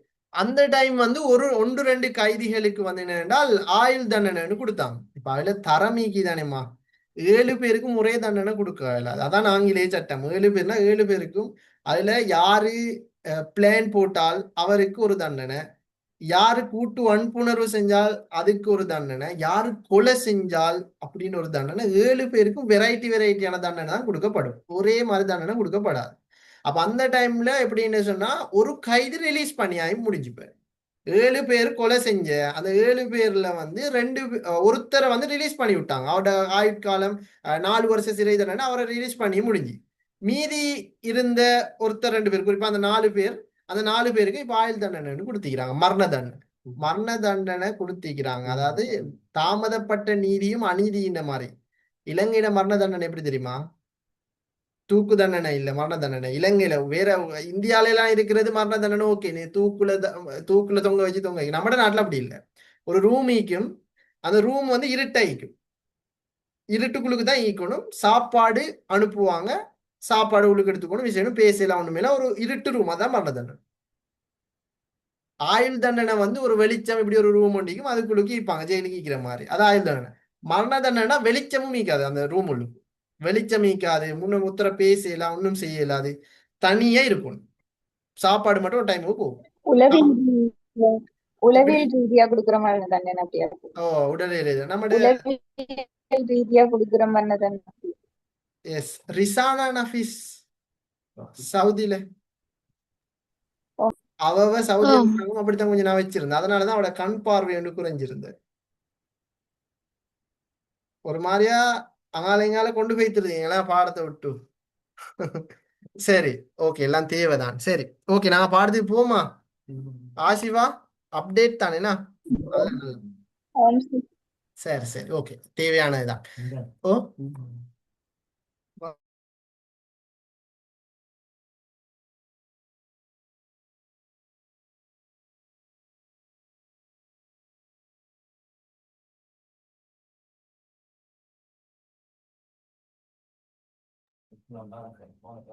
சரி, ஓகே புள்ளல். தென் அப்ப இதுகளை நாங்க தெளிவாக விளங்கி வச்சுக்கொள்ளணும். எனவே இப்படி நீதித்துறையில வந்து அரசியல் தலையீடுகள் இருக்கப்படாது. அரசியல் தலையீடுகள் இருந்தா நீதித்துறை சுதந்திரம் இருக்குமா? இல்ல, நீதித்துறை சுதந்திரம் இருக்காது. சோ அப்ப அதனால தெளிவாக விளங்கி வச்சுக்கொள்ளுங்க, நீதித்துறை சுதந்திரம் இருக்கணும்னா அரசியல் தலையீடுகள் இருக்கக்கூடாது. சோ அப்ப நாங்க இந்த விஷயத்தையும் பார்த்து கொள்ளணும். சரி, அப்ப இதுதான் இலங்கையினுடைய நீதித்துறை சுதந்திரம் சம்பந்தமாக. சேம் டைம்ல வெரி குட். நான் வந்து அதை ஒரு ஸ்டேட்டஸ் ஆல்மினை போட்டுக்கொள்ளலாம் போயிட்டு நான் அந்த இதை வந்து வாசிச்சேன், ரீட் பண்ணேன். நான் ஸ்டேட்டஸ் போட்டுக்கொள்ளலாம் போயிட்டு அதான் நான் நினைக்கிறேன் உங்களுக்கு எல்லாருக்குமே தெரியல. ஆசிவா அந்த நியூஸை பார்த்திக்கிறாங்க, அதான் கேட்குறாங்க. மற்ற பிள்ளைகளும் அதே மாதிரி அப்டேட்ல இருக்கணும். சரி, நல்ல கெட்டிக்கார பிள்ளைகள் அப்படியே அப்டேட்ல இருக்கிறீங்க. சரி, குட், ரைட், ஓகே. தென் இந்த நீதித்துறை சுதந்திரத்தையா சந்தேகிக்குதா?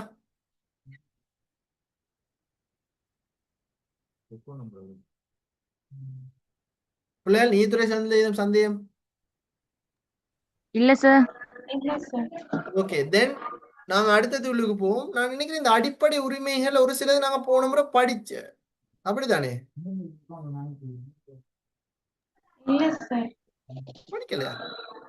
நீதித்துறை இல்ல. சுதந்திரத்துல கொஞ்சம் பார்த்தேனா. சரி, ஓகே, ரைட். இலங்கையில நாங்க பார்த்த முதலாம் குடியரசு யாப்புல வந்து பல குறைபாடுகள் இருந்துச்சு.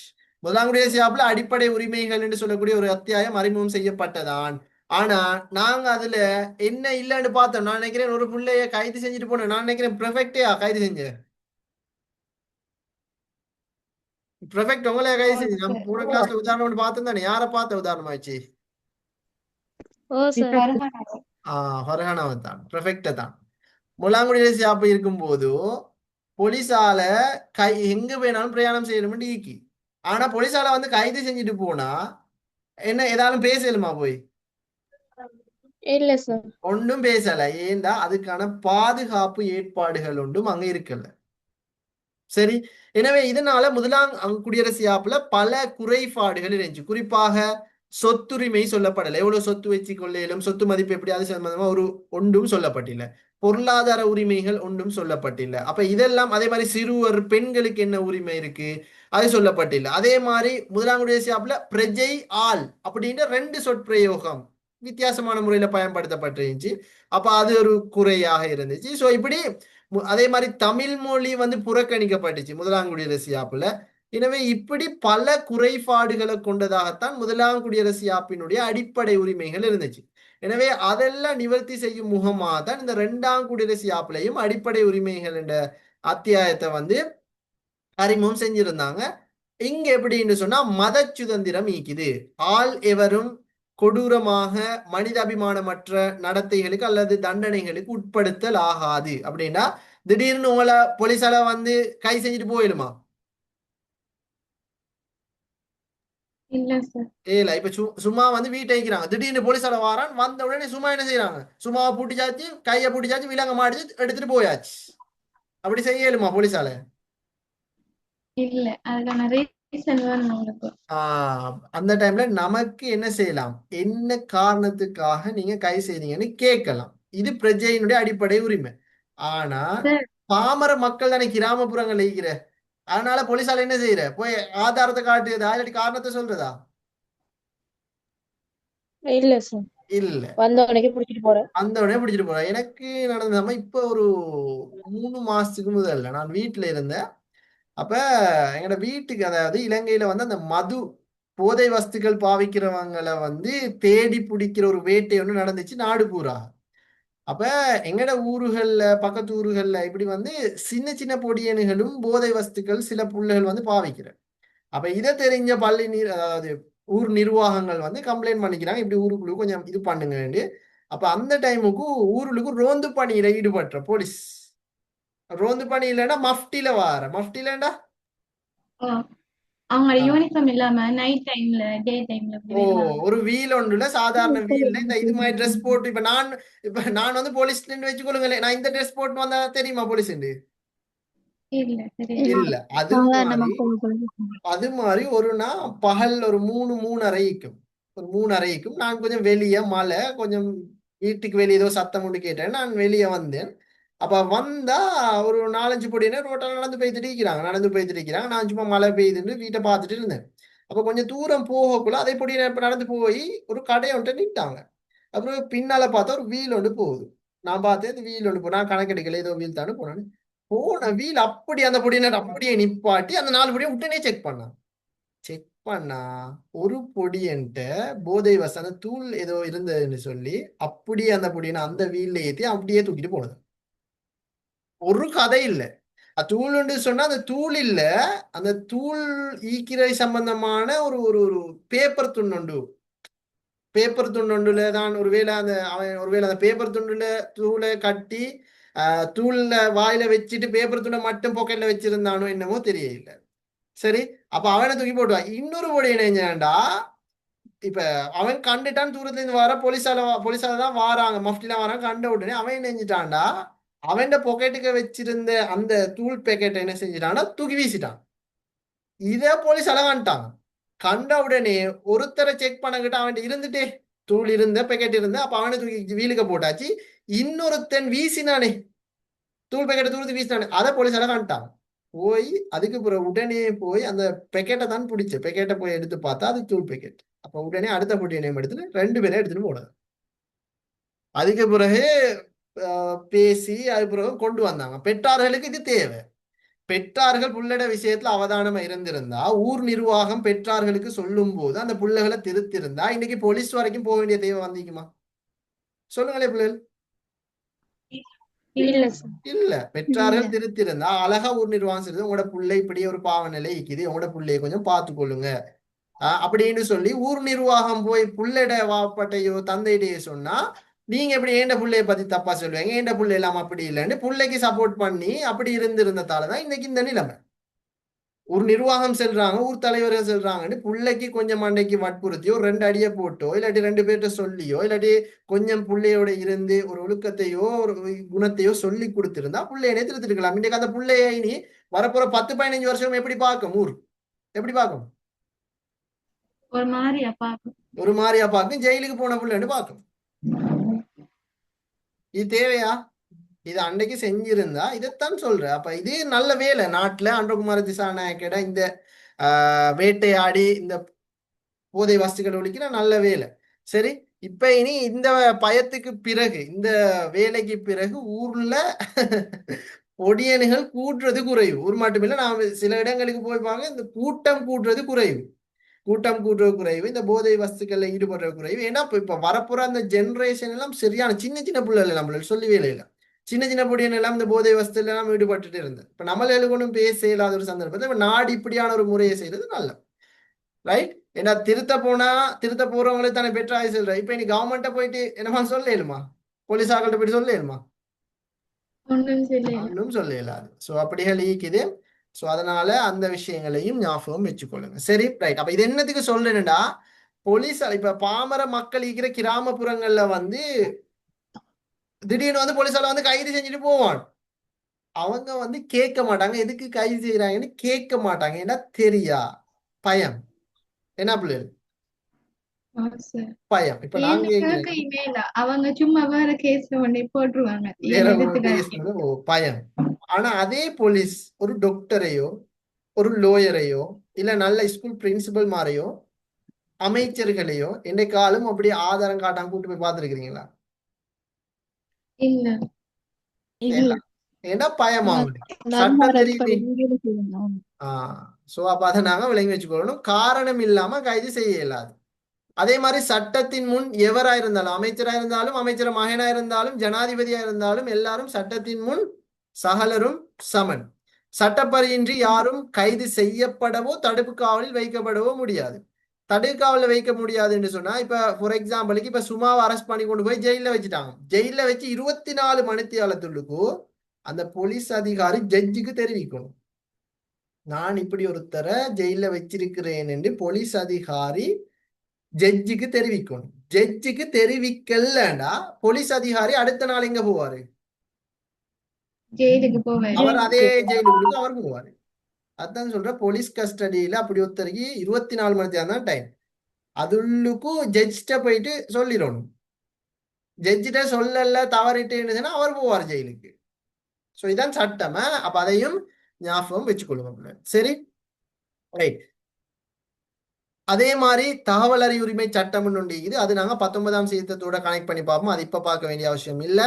அப்ப அதை நீங்க தெளிவாக விளங்கி வச்சுக் கொள்ளணும். எனவே இப்படியான உரிமைகள் வந்து 2ஆம் குடியரசு யாப்புல சொல்லப்பட்டிருக்குது. உரிமைகள் மீறப்படும் போது 1ஆம் குடியரசு யாப்புல சொல்லப்படாத நிறைய விஷயங்கள் இங்க அறிமுகப்படுத்திக்கிறாங்க. ஆனா 2ஆம் குடியரசு யாப்புல ஒரு குறைபாடு, 2ஆம் குடியரசு யாப்புல அடிப்படை உரிமை ஒரு குறைபாடா, வாழும் உரிமை, உயிர் வாழும் உரிமை வழங்கப்படல. ரைட் டு லிவ்னு சொல்ற. உயிர் வாழும் உரிமை என்ன? நம்ம வாழ்றது சார். நம்ம வாழ்ற உரிமை அது 2ஆம் குடியரசு சபையில சொல்லப்படல. அது இன்றைக்கு வரைக்கும் விமர்சிக்கப்படுது. உயிர் வாழும் உரிமை 2ஆம் குடியரசு யாப்பில் உயிர் வாழும் உரிமை குறிப்பிடப்படவில்லைன்னு ஒரு பாயிண்ட் வந்தா சரியா பிள்ளையா? சரி சார். சரி, உயிர் வாழும் உரிமை 2ஆம் குடியரசு யாப்புல சொல்லப்படல. இப்ப நாம இருக்கிற யாப்புல சொல்லப்படல. அப்போது ஒரு பெரும் குறைபாடாக தான் நீக்கிருப்புல. அதே மாதிரி இந்த 2ஆம் குடியரசு யாப்பு அடிப்படையில் இந்திய வம்சாவளி மக்கள் அடிப்படை உரிமைகள் அனுபவிப்பதற்கு வழி இருக்கல. இப்ப இந்தியா பிள்ளைகள் நீங்க நினைக்க கூடாது, இந்தியாவில் இருக்கக்கூடிய மக்கள் தமிழ் மக்கள் இருக்கிறாங்க தானே, அவங்க இலங்கை மக்கள்னு பிரிச்சு பாக்குறல்ல. அவங்க எப்பவுமே என்ன செய்யற, அதை எங்கட மக்கள் தான் சேர்த்துதான் பாக்குறேன். இப்ப விஜய் கட்சி இப்ப அதாவது இந்த அரசியலுக்கு போயிட்டாரு தானே, சிஎம்மா பதவி ஏற்கிறாரு தானே. இப்ப நான் கேட்கிறேன், அவர் பிரச்சாரம் செய்யற டைம்ல அவர் ஒரு வேர்டை சொன்னார் எப்படின்னால், ஈழத்தமிழர்களோட உரிமைகளையும் பாதுகாப்போம். அந்த ஈழத்தமிழர்கள் யாருக்கு சொல்ற? இந்திய தமிழர்களுக்கா? இல்ல, இலங்கை தமிழ். இலங்கையர்கள் தான் சொல்றேன். இலங்கையில இப்ப புதுசா பாத்தீங்களா, அந்த எம்புலன்ஸ் ஒரு பச்சை கலர் எம்புலன்ஸ் கண்டுக்கிறீங்களா? பச்சை கலர் எம்புலன்ஸ் ஓடுது நாட்டுல, வெள்ளை கலர் அல்ல. எங்கேயும் இல்லையா? நீ கண்டு இல்லையா?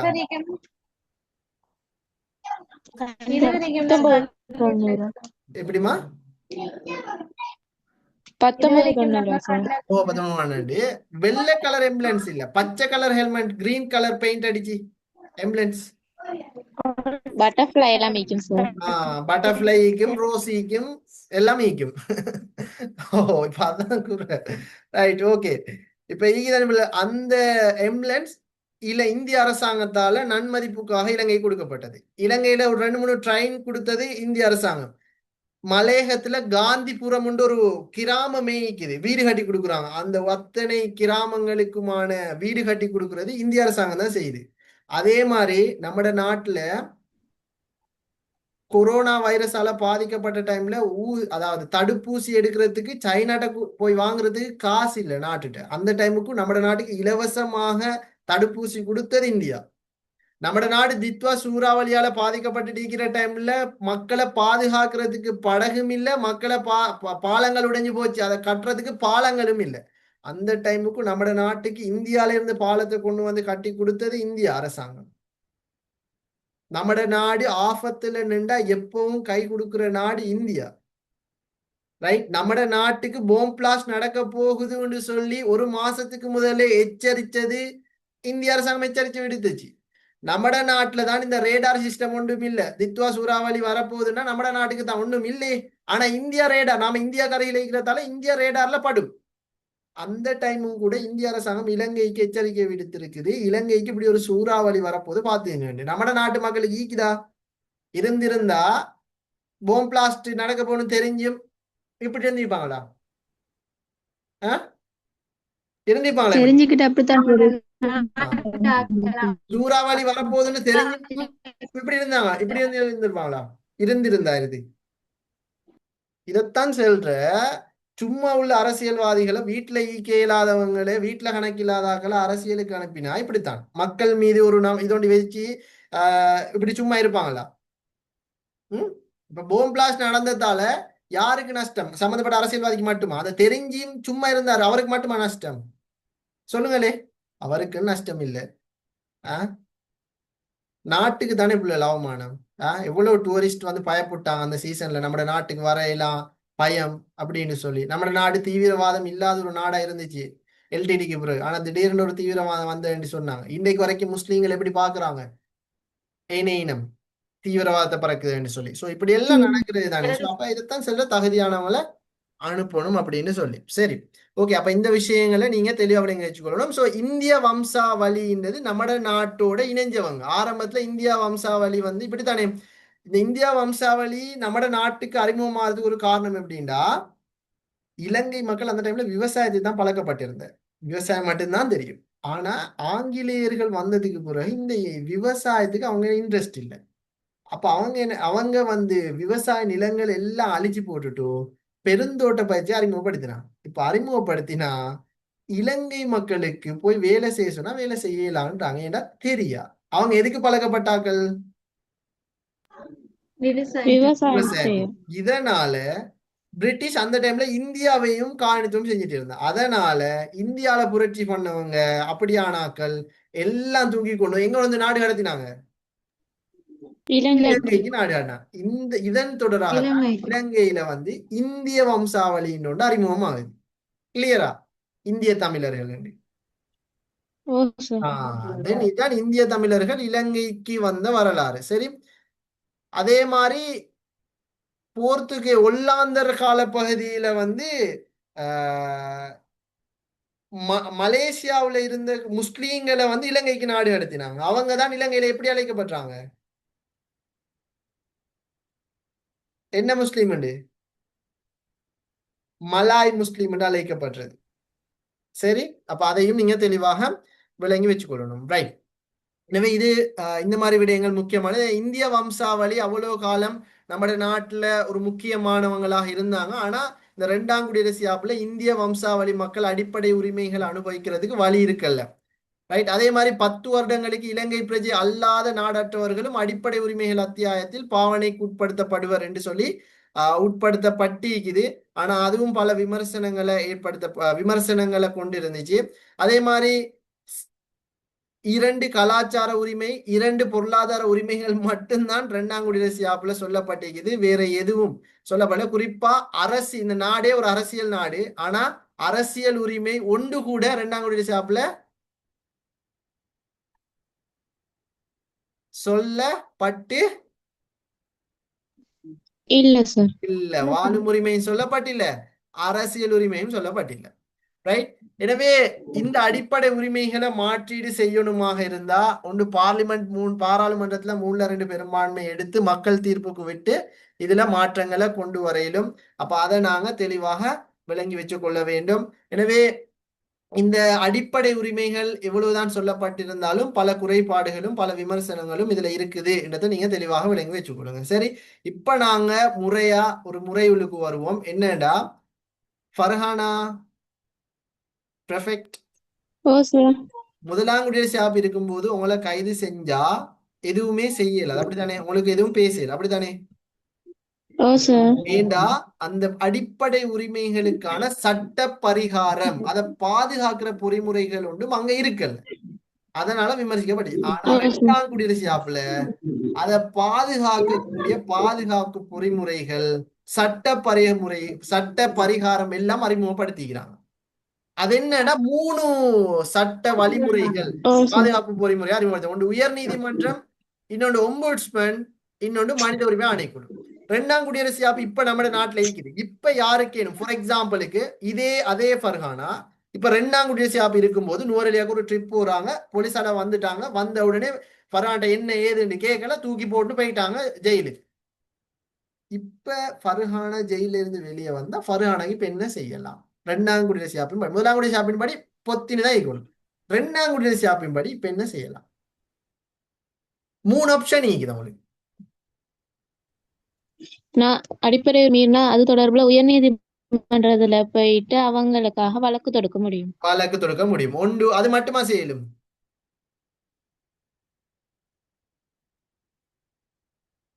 ஒம்புட்ஸ்மன்ட்டையும் போய் சொல்லலாம் ஃப்ரெண்டு. அது இல்லையா மனித உரிமை ஆணைக்குழுட்டையும் கம்ப்ளைண்ட் பண்ணலாம். அப்ப 3 முறைகளை அறிமுகப்படுத்திக்கிறாங்க. அப்ப 2ஆம் குடியரசு யாப்புல பாதுகாப்பு ஏற்பாடு ஈக்குதா இல்லையா? ஈக்குதா இல்லையா? ஈக்குது. ரைட். இந்த பாதுகாப்பு பொறிமுறையில பார்த்தோம்னு சொன்னா தனக்கு அடிப்படை உரிமைகள், இப்ப ஃபர்ஹானாக்கு என்ன அவங்களோட உரிமை எங்கு வேணாலும் பிரயாணம் செய்யலாம்னு சொல்லி அடிப்படை உரிமை சொல்லப்பட்டிருக்குது. அப்ப இவங்க அந்த அடிப்படையை வச்சுதான் அவங்க ட்ரிப் எழுதிக்கிறாங்க. அப்ப அந்த உரிமை மீறப்பட்ட மாதிரித்தான் போலீஸால வந்து கைது செஞ்சுட்டு போனாங்க. இப்ப ஃபர்ஹானாவுக்கு போயிட்டு உயர் நீதிமன்றத்துல போயிட்டு என்ன செய்யலாம்? மனு தாக்கல் செய்யலாம். மனு தாக்கல் செஞ்சா உயர் நீதிமன்றம் அதை விசாரிச்சு சம்பந்தப்பட்ட ஆட்களுக்கு தீர்ப்பு கொடுக்கும். ரைட். அதே மாதிரி அந்த சம்பந்தப்பட்ட அந்த கேஸ் 2 மாதங்களுக்குள்ளுக்கு தீர்க்கணும். ரைட். ஃபர்ஹானாவுக்கு வந்து அநியாயம் இழைக்கப்பட்டிருக்குது என்று அவங்க வழக்கு தாக்கல் செஞ்சா 2 மாசத்துக்குள்ளுக்கு உயர் நீதிமன்றம் அந்த கேஸை முடிக்கணும். ரைட் 2 மாசத்துக்குள்ளுக்கும் கேஸை முற்றாக முடிவு செய்யப்படணும். ரைட் அதே மாதிரி இப்ப இப்படித்தான் அடுத்தது இந்த காலம் கடந்த ஞானம் மாதிரி ஃபர்ஹானா வந்து எப்ப வைத்து இன்னைக்கு எத்தனை தேதி பெர்ஃபெக்ட் எத்தனை தேதி பெர்ஃபெக்ட் எங்க 8 சார் 8 8 சார் நம்மள இன்னைக்கு கைது செய்யறாங்கன்னு வச்சுக்கொள்ளும் போலீஸால சரியா சரி சார் இன்னைக்கு கைது செஞ்சு நல்ல அடின்னு அடிச்சு போட்டுட்டு உங்களோட கால் கையெல்லாம் முறிச்சு போட்டுட்டு நாளைக்கு ரிலீஸ் பண்றாங்கன்னு வச்சுக்கொள்வோம் சரியா சரி சார் சரி இப்ப நீங்க கம்ப்ளைண்ட் பண்றேன்னா ஒரு காலப்பகுதி இது 1 மாசத்துள்ளுக்கும் நீங்க போயிட்டு போலீஸ்ல அதாவது நீதிமன்றத்துல மனு தாக்கல் செய்யணும். இந்த 8னா அடுத்த மாசம் 8ஆம் தேதி உள்ளுக்கு இது என்ன நாங்க இருக்கிறோம் மே ஜூன் 8ஆம் தேதிக்கு முதல்ல நீங்க போயிட்டு மனு தாக்கல் செய்யணும். ஜூன் 10ஆம் தேதி போய் மனு தாக்கல் செஞ்சா நீதிமன்றம் எடுக்குமா இல்ல சார் இல்ல உங்களுக்கு அநியாயம் இழைக்கப்பட்டிருந்தா அதுக்கான காலப்பகுதி 1 மந்த் 1 மாசத்துக்கு நீங்க கம்ப்ளைண்ட் பண்ணணும். லேட் ஆகி போய் கம்ப்ளைண்ட் பண்ணா அவங்க எடுக்க மாட்டாங்க. அடிய வாங்கி இருக்கத்தான் இருக்கு. அப்படித்தானே பிள்ளைகள் நல்லா சாப்பிட்டுட்டு சும்மா அழகா எல்லாம் முடிச்சு போட்டுட்டு கடைசி கம்ப்ளைண்ட் பண்ணா அவங்க எடுப்பாங்களா எடுக்க மாட்டாங்க. அதுக்கான காலப்பகுதி தான் எடுத்து எவ்வளவு காலம் 1 மாசம் சார் 1 மாச காலம் ரைட் அதை நீங்க தெளிவா விளங்கி வச்சுக்கொள்ளணும். சரி அப்ப அதே மாதிரி ஒருவேளை இப்ப ஃபர்ஹானாவுக்கு வந்து அடிச்ச அடியில வந்து ஹாஸ்பிட்டல்லே தான் ஈக்கிறாங்க அப்படின்னு சொன்னா பிரச்சனை இல்லை. ரைட் ஹாஸ்பிட்டல்லே தான் இருந்து 1 மாசம் போயிட்டுண்டா அது பிரச்சனை இல்லை. ஏன்னா ஹாஸ்பிட்டல்ல இருந்து ஈக்கிறாங்க அப்ப அங்க மனு தாக்கல் செய்யலாதே. ஹாஸ்பிட்டல்ல இருந்து வீடு வந்த டேட்ல இருந்து 1 மாசம் ஸ்டார்ட் ஆகும். சரியாமா அதையும் ஞாபகம் வச்சுக்கொள்ளணுமே. சரி அதே மாதிரி இதுக்கு நல்ல உதாரணம் தான் மரியோ கோமஸ் என்று சொல்லக்கூடிய ஒருத்தர் எப்படின்னா அவருக்கும் கொழும்பு பல்கலைக்கழகத்துக்கும் இடையில ஒரு கேஸ் ஒன்று போச்சு. அந்த கேஸ் எப்படின்னு சொன்னா கொழும்பு பல்கலைக்கழகம் அந்த மரியோ கோமஸ் என்றவருக்கு லெக்சரிங் போஸ்ட் வந்து கொழும்பு யூனிவர்சிட்டியில கொடுத்திருக்கிறாங்க. அப்ப அவங்களுக்கு கொழும்பு யூனிவர்சிட்டி லெக்சரிங் போஸ்ட் கொடுத்தது ஒரு கண்டிஷன் அடிப்படையில. என்ன கண்டிஷன்டா நீங்க உங்களுக்கு நான் லெக்சரிங் தாரேன் ஆனா 1 வருஷத்துல நீங்க சிங்களம் அல்லது தமிழ் இதை நீங்க கற்றுக்கொள்ளணும். இதுல உங்களோட தகுதியை நீங்க எங்களுக்கு ப்ரூவ் பண்ணணும் அப்படின்ற ஒரு எக்ரிமெண்ட்ல தான் கொழும்பு யூனிவர்சிட்டி இந்த மரியோ கோமஸுக்கு லெக்சரிங் போஸ்ட் கொடுக்குறாங்க. அந்த டைம் சொல்றாங்க அப்படி நீங்க 1 வருஷத்துல உங்களோட தமிழ் மொழி அல்லது சிங்கள மொழியை நீங்க ப்ரூவ் பண்ணலண்டா உங்களுக்கு இந்த லெக்சரிங் போஸ்ட்டை நாங்க தரமாட்டோம் உங்களை பதவியை விட்டு நீக்கிடுவோம் அப்படின்ற ஒரு கண்டிஷனோடு தான் கொழும்பு யூனிவர்சிட்டி அவருக்கு போஸ்டை கொடுத்தாங்க லெக்சரிங் போஸ்டர். ஆனா அதான் சொல்ற 1 வருஷம் அல்ல 1 வருஷம் தான் அவங்களுக்கு கொடுத்த காலம். 8 வருஷம் கொழும்பு யூனிவர்சிட்டி காலம் கொடுத்துச்சு. ஆனா 8 வருஷம் கழிச்சும் கூட அவரு தமிழ் மொழியையோ இல்லாட்டி சிங்கள மொழியிலையும் எந்த ஒரு தேர்ச்சியும் அவர் காட்டல. அதனால அவரு அதுல ப்ரூவ் பண்ணாதால கொழும்பு யூனிவர்சிட்டி அவரை 8 வருஷத்துக்கு பிறகு அவரை பதவியில இருந்து நீக்கினாங்க. எனவே அவர் என்ன செஞ்சாருன்னு சொன்னா அவரை பதவி நீக்கினது பிறகு அவர் போயிட்டு உயர்நீதிமன்றம் கம்ப்ளைண்ட் பண்ணிக்கிறாரு. என்ன ஜட்ஜ் என்ன வந்து இந்த கொழும்பு யூனிவர்சிட்டி லெக்சரிங் போஸ்ட்ல இருந்து நீக்கிட்டாங்க எனக்கு நியாயம் வேணும்னு அவர் போய் என்ன செஞ்சுக்கிறாரு உயர்நீதிமன்றத்துல போயிட்டு கம்ப்ளைண்ட் பண்ணிக்கிறாரு. ஆனா உயர் நீதிமன்றத்திட்ட போயிட்டு கம்ப்ளைண்ட் பண்றது வந்து 1 மாசத்துக்குள்ள கம்ப்ளைண்ட் பண்ணும் 2 மாசத்துக்கு பிறகு வைத்திருக்கிறாரு. உயர் நீதிமன்றம் எடுக்குமா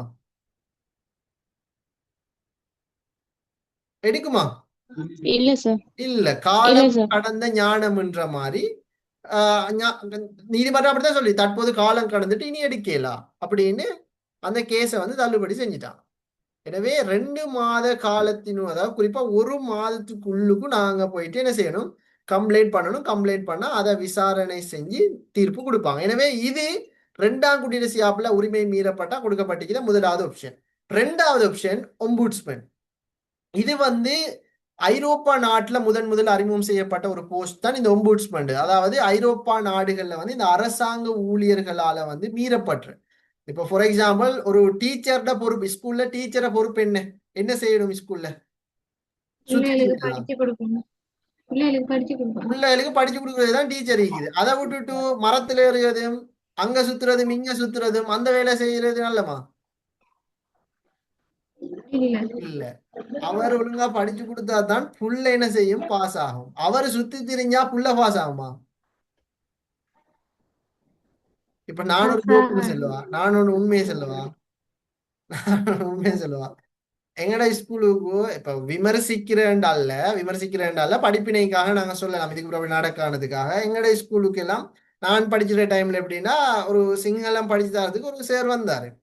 அப்ப அவர் வந்தாரு, என்ன செய்வார், ஒரு நாளைக்கு ஒரு எழுத்து மாறி, ஒரு நாளைக்கு ஆயண்ண, அதுக்கப்புறம் ஆயண்ண, அதுக்கப்புறம் பயண்ண, இந்த இதுதான் படிச்சேன். 11ஆம் ஆண்டுல ஒரு வருஷம் இதான் படிச்சேன். ஏதாலும் ஒரு இம்ப்ரூவ் வருமா? சில நாளைக்கு லீவு, வருஷத்துல 325 நாள் இருந்தாலும் ஸ்கூல் நடக்கிறது ஒரு 120 நாள் தான். அந்த 120 நாளும் ஆயண்ண, ஒரு நாளைக்கு ஆயண்ண, இன்னொரு நாளைக்கு ஆயண்ண படிச்சா சிங்களம் படிச்சு முடிச்சிருமா? முடிச்சிருமா பிள்ளை? உங்களோட பெஜ்ஜாக்கள் வருஷம் ஃபுல் அயன் படிச்சுக்கணும். வருஷம் ஃபுல்லா ஆயண்ண தான் படிச்சுக்கணும், ரைட்? அதுவும் இல்லாம அவருக்கும் சரியான மாச்சல் படிச்சு தாரல்ல. அவர் என்ன செய்வாரு, வந்தா 40 நிமிஷம் தான் பாடம், அதுலயும் 20 நிமிஷம் போன், மீறி 10 நிமிஷம் தான் ஆயண்ணையும். அவரை பார்த்துட்டு எங்களுக்கு கருத்து நீங்க சொல்ற அதே போய்க்கும். மாதிரி எங்க ஸ்கூல்ல எப்படிமா? நீங்க சொல்ற அதே மாதிரி எங்க ஸ்கூல்லயும் சிங்கள பாட சார் அப்படிதான் போன் தான் பேசுவாரு, படிச்சு தர மாட்டாரு. சொல்லி அவருக்கு மாச்சல். மாச்சல். அவரை பார்க்கிட்டு நமக்கு தூக்கம். அடுத்து நான் சில நாளைக்கு தூங்கிடுவேன். தூங்கினா இப்படி தலையில தட்டிட்டு போயிருக்கிற வரலாறு எழுதிக்குது பிள்ளை. நான் தூங்கிட்டு இருப்பேன், பக்கத்துல இருக்கிற பொடியனை படிச்சுட்டு இருப்பானு, எனக்கு இப்படி தட்டி விட்டு போவாரு. தட்டி விடுது எனக்கு எப்படி இருக்கும், இப்படி தடாகி விடுற மாதிரி இருக்கும். நானும் தூங்கினேன். இதுதான் நடந்த என்னுடைய ஸ்கூல்லையும் நடந்துட்டு. இப்ப இப்படி ஈக்குதானே பிள்ளை? நான் கேட்கிறேன், இப்படி இருந்தா நாடு முன்னேறுமா? முன்னேறாது. சோ அதனாலதான் ஐரோப்பா நாடுகள்ல ஒரு முறை அறிமுகப்படுத்தினா, அரசாங்க ஊழியர்களால இப்படி பதவிகள் மோசடிகள் செய்யப்பட்டா அதை ஆராய்ஞ்சி அறிக்கை சமர்ப்பிக்கிறதுக்கு, அது சம்பந்தம் என்கொயரி செய்யறதுக்குன்னு ஒரு போஸ்ட் ஒன்று அறிமுகப்படுத்தினாங்க. அதுதான் இந்த ஒம்புட்ஸ்மன் உள்ளது. எனவே இந்த பதவி அறிமுகப்படுத்தப்பட்டு அந்த நாடுகள்ல என்ன செய்யப்பட்டுன்னா அமோக வரவேற்பை பெற்றுச்சு. அரசாங்க ஊழியர்கள் தப்பு செய்யறதுக்கு, இந்த மாதிரி மோசடி செய்யறதுக்கு பயப்பட்டாங்க, அவரோட வேலை ஒன் டைம் செஞ்சாங்க. அதனால அந்த போஸ்ட் வெற்றி வாகை சூடிச்சு, வெற்றி நடை போட்டுச்சு, மக்களோட வரவேற்பையும் பெற்றுச்சு. அதனால 2ஆம் குடியரசு ஆப்புல நம்மட நரி யாரு, புள்ள நரி ஜேஆர் பார்த்தாரா, இதை நம்மட நாட்டுக்கு போட்டா நாடு முன்னேற முடியும், இதை நம்மட நாட்டு ஆப்புல அறிமுகப்படுத்தி விட்டாரு. தென் இப்ப பேசலுமா? அப்படி பேசலும்னா சுத்தி திரியலுமா? அப்படி இப்படி எப்படித்தான் சுத்தி திரியலா, ஆனா சுத்தி திரியிறாங்க, ரைட்? அதை நீ பாப்போம். நாங்க அதை இப்ப நாங்க பார்ப்போம், அது ஏன் அப்படி நடக்குது, பதவி ஒன்று இருந்துமே அப்படி நடக்குன்னு பார்ப்போம். சரி, தென் அப்ப அடிப்படை உரிமைகள் மீறப்பட்டுள்ளது என்று சொல்லி இப்ப இது மாதிரி இப்ப என்ன செய்யலாம்? இவர் ஒரு அரசாங்க ஊழியர்கள் தண்ட கடமையை ஒழுங்கா செய்யல என்றால் பொதுமக்களாகிய நமக்கு ஒம்புட்ஸ்மன்ட்ட போயிட்டு இப்படி கம்ப்ளைண்ட் பண்ணிடும். இப்படி இவர் ஒழுங்கா பதவியையும் தன்னை பொறுப்பையும் செய்யறாரு இல்ல அப்படின்னு நாம ஒம்புட்ஸ்மன்ட்ட போயிட்டு நாம கம்ப்ளைண்ட் பண்ணா அவர் என்ன செய்வாருண்டா, இந்த விடயத்தை ஆய்வு செய்வார். ஆய்வுண்டா ஆய்வு செஞ்சு அறிக்கை சமர்ப்பிப்பார் பார்லிமெண்ட்ல போய். இப்படி செய்வார், இவரால இப்படி துஷ்பிரயோகம் செய்யப்படுது, பதவிகள் மீறப்படுதுன்னு சொல்லி பார்லிமெண்ட்ல போய் அறிக்கை சமர்ப்பிப்பார். அப்ப இது அடிப்படை உரிமைகளை பாதுகாக்கிற ஒரு ஏற்பாடா ஈக்குதா? ஈக்குது தானே? தென் இது 2வது முறை. ஒன்று உயர்நீதிமன்ற கம்ப்ளைண்ட் பண்ணலாம், இல்லாட்டி ஒம்புட்ஸ்மன். அதுவும் இல்லைண்டா மனித உரிமை ஆணைக்குழுட்ட போயிட்டு உங்களுக்கு கம்ப்ளைண்ட் பண்ணலாம், ரைட்? மனித உரிமை ஆணைக்குழுன்றது இலங்கையில 1996ஆம் ஆண்டு 21ஆம் இலக்க பாராளுமன்ற சட்டத்தின் மூலம் அறிமுகம் செய்யப்பட்டுச்சு. அப்ப இதுல 5 உறுப்பினர்கள் ஈக்கிறாங்க. அப்ப இந்த மனித உரிமை ஆணைக்குழுவும் மக்களோட உரிமைகளை பாதுகாக்கிற வேலைகளை தான் செய்யுது. அப்படின்னு சொன்னா இதுக்கு நல்ல உதாரணம் என்ன தெரியுமா? நம்ம நாட்டுல அறகலை கேள்விப்பட்டீங்க தானே? அறகலை ரணில் விக்ரமசிங்க பாருங்க அவர் எப்படி ஆளுண்டு. இதுக்கு முதல்ல அப்படித்தானே, இதுக்கு முதல்ல கோட்டாபய ராஜபக்சேயோ மஹிந்த ராஜபக்சேட காலத்திலேயோ திடீர்னு என்னமாலும் ஒரு சண்டை நடந்தா என்ன செய்யறேன்டா, திடீர்னு ஆர்மி அனுப்புற, போலீஸாக்களை அனுப்பி அந்த இடத்துல அடிச்சு அந்த அந்த கூட்டத்தையோ புரட்சியோ கண்ட்ரோல் பண்ணிடுது. அப்ப இதே குப்பைக்குள்ளான இருந்த யாரு, இதே கூட்டத்தோட இருந்தால் தான் யாரு, மஹிந்த ரணில் விக்ரமசிங்க. ரணில் விக்ரமசிங்கையும் உறவு முறை என்ன? என்ன உறவு முறை? ஆ எல்லாம் கிட்ட ஃபெமிலி. இந்த சஜித் பிரேமதாச சஜித் பிரேமதாச கோட்டாபய ராஜபக்சே எல்லாம் ஒரே ஸ்கூல் ஒரே கிளாஸ் பெஸ்ட். அவங்கள சொல்லுவார் ரஞ்சனா அவங்க பெஸ்ட் படிஸ்ன்னு சொல்லி. அது மாதிரி நல்ல ஃப்ரெண்ட்ஸ் அவங்க சிறுசுல இருந்து. ரைட். அதுக்கு வந்து கதை வேற. ஆனா நாம இங்க என்ன பார்க்கணும்னா இந்த அரகல டைம்ல ரணில் விக்ரமசிங்க வந்து பதவியேற்று ஜனாதிபதியாக பதவியேற்று ஒரு நாள் கூட கிடக்கல, 24 மணித்தியாலம் கூட கிடக்கல. ஈவினிங் 8 மணி, நைட் 8 மணிக்கு பதவி ஏற்கிறாரு. பதவியேற்று நடுராத்திரி 2 மணி, நடுராத்திரி 2 மணி. 2 மணிக்கு என்ன செஞ்சாருன்னா நாட்டுல இருக்கக்கூடிய கிட்டத்தட்ட 70-80 இராணுவ அதிகாரிகளை இராணுவத்தை என்ன செஞ்சாருன்னா அரகலைக்கு அனுப்பி எல்லாருக்கும் அடி அடின்னு அடி, கம்பால அடி ஓட்டுறாங்க அடி. ஆனா ரணில் விக்ரமசிங்கைக்கும் இந்த இராணுவாதிகளுக்கும் தெரியல. ஐன சர்வதேச ஊடகங்களான இந்த பிபிசி, ரொய்ட்டர், ஜெசீரா அந்த ஊடகங்களை சேர்ந்தவங்க ஐன இருந்திருக்கிறாங்கன்றத இராணுவமும் கணக்கெடுக்கல. ஐன இருந்தவங்க போன்ல எல்லாம் கேமரா எடுப்பாங்கன்றதையும் அவங்க எதிர்பார்க்கல. 2 மணிக்கு முடிச்சு. மார்னிங் இலங்கையில இருக்கக்கூடிய எல்லா தொலைக்காட்சிகள்லையும் தலைப்பு செய்தியா வருது, நாட்டிட ஜனாதிபதி ஒரு நாள் ஜனாதிபதியாக பதவியேற்று 24 மணித்தியாலம் கடக்க முன்னரே சர்வாதிகாரியாக மாறிவிட்டார் அப்படின்னு சொல்லி நாட்டுல தலைப்பு செய்தியாக வருது. ஸோ அப்ப நான் இது என்னதுக்கு சொல்றேன்னு சொன்னா, இது வந்து ஒரு மனித அபிமானமுடைய ஒரு படுக்கிற ஒருத்தனுக்கு அடி அடின்னு அடிச்சா சரியா வீரமாதா? நான் கேட்கிறேன். படுத்த ஒருத்தனுக்கு அடி இல்ல அடின்னு சார். அடிச்சு காலம் முறிச்சா அது வீரமானு கேட்கிறேன். இல்ல சார். தேன் வந்து எங்க குத்தும்? தலையிலையா? என்ன சொல்ற, முதுகுலாம் குத்தும். அது நான் பிள்ளை அது வீரமா? ரணில் விக்ரமசிங்க இல்ல ஒருவேளை சார். உண்மையா அப்படி செஞ்சிருக்கணுமா இருந்தா நடு பகல்ல செஞ்சிருக்கலாம். என்னது நடு ராத்திரியில யாரும் தூங்கிட்டு இருக்கிற டைம்ல அப்படி செய்யணும்? அப்ப இது மனித உரிமை, ஒரு மனிதாபிமாற்ற செயல் தானே. இதனால அங்க இருந்த அறகலை எல்லாம் ஆக்கள் எல்லாம் எங்க தெரியுமா கம்ப்ளைண்ட் பண்ணாங்க? உயர் நீதிமன்றத்திலே ஒம்புட்ஸ்மன்ட்டே இல்லை, மனித உரிமை ஆணைக்குள்ளா போய் கம்ப்ளைண்ட் பண்ணாங்க. இப்படி எங்கட உரிமைகள் மீறப்பட்டீங்க, நாங்க தூங்கிட்டு இருக்கிற டைம்ல இப்படி செஞ்சுட்டாங்க. பட் இருந்தாலும் இலங்கை சட்டப்படி கம்ப்ளைண்ட் பண்ணதான். ஆனா நான் இதுக்கு பாத்திக்கிறேன், ஜனாதிபதிக்கு எதிராக வழக்கு தாக்கல் செய்யலுமா? செய்யலுமா? செய்யலுமா? செய்யல. இல்ல. அதனால அந்த மனித இல்ல உரிமை சார். ஆணைக்குழு இது சம்பந்தமா இல்ல சார். விசாரணை நடத்திச்சு. ஜனாதிபதிக்கு அட்வைஸ் கொடுத்தாங்க, இப்படி செய்யாதீங்க. நான் அவருக்கு எதிராக வழக்கெல்லாம் தொடரல. ரைட். அப்ப இதை நாங்க விளங்கி வச்சுக்கோ. எனவே இலங்கையில 2ஆம் குடியரசு யாப்பின் படி அடிப்படை உரிமைகள் மீறப்படுமானால் இந்த 3 வழிமுறைகள், இந்த 3 முறைகளுக்கு நீங்க கம்ப்ளைண்ட் பண்ணி அதுக்கான தீர்ப்புகளை பெற்றுக்கொள்ள இயலும். அப்ப அதை நீங்க தெளிவாக விளங்கி வச்சுக்கொள்ள விரும்புகிறேன். சரி, இதுல ஏதானும் இப்ப உங்களுக்கு சந்தேகம் இருந்தா கேளுங்க பாப்போம். என்ன சந்தேகம் இருக்குது இதுல?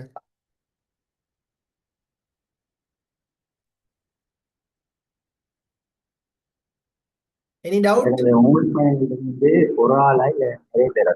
அதாவது இப்ப நம்ம இலங்கையில ஒரு ஆள் தந்திருக்காரு, இல்ல, ஒரு மாவட்டமா?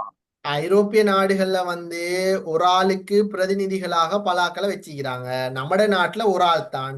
ஆனா அதுல சப்போர்ட்டுக்கு 9 மாகாணத்திலையும் கிட்டத்தட்ட 9 பேர் அப்படின்னு சொல்லி சப்போர்ட்டுக்கு பிரதிநிதிகளா இருக்கிறாங்க. ஆனா நாட்டுக்கு ஒரு ஆள் தான்.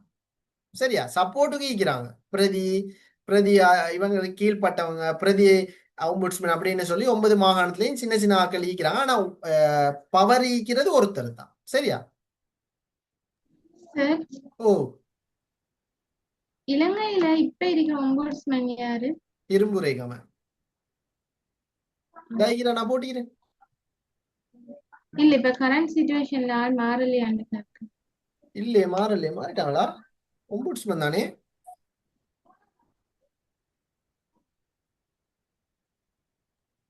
இவங்களுக்கும் பதவி காலம் இருக்கா சார்? ஓ, எல்லாருக்கும் பதவி காலமே இருக்குது, இவங்களுக்கு பதவி காலமே இருக்குது.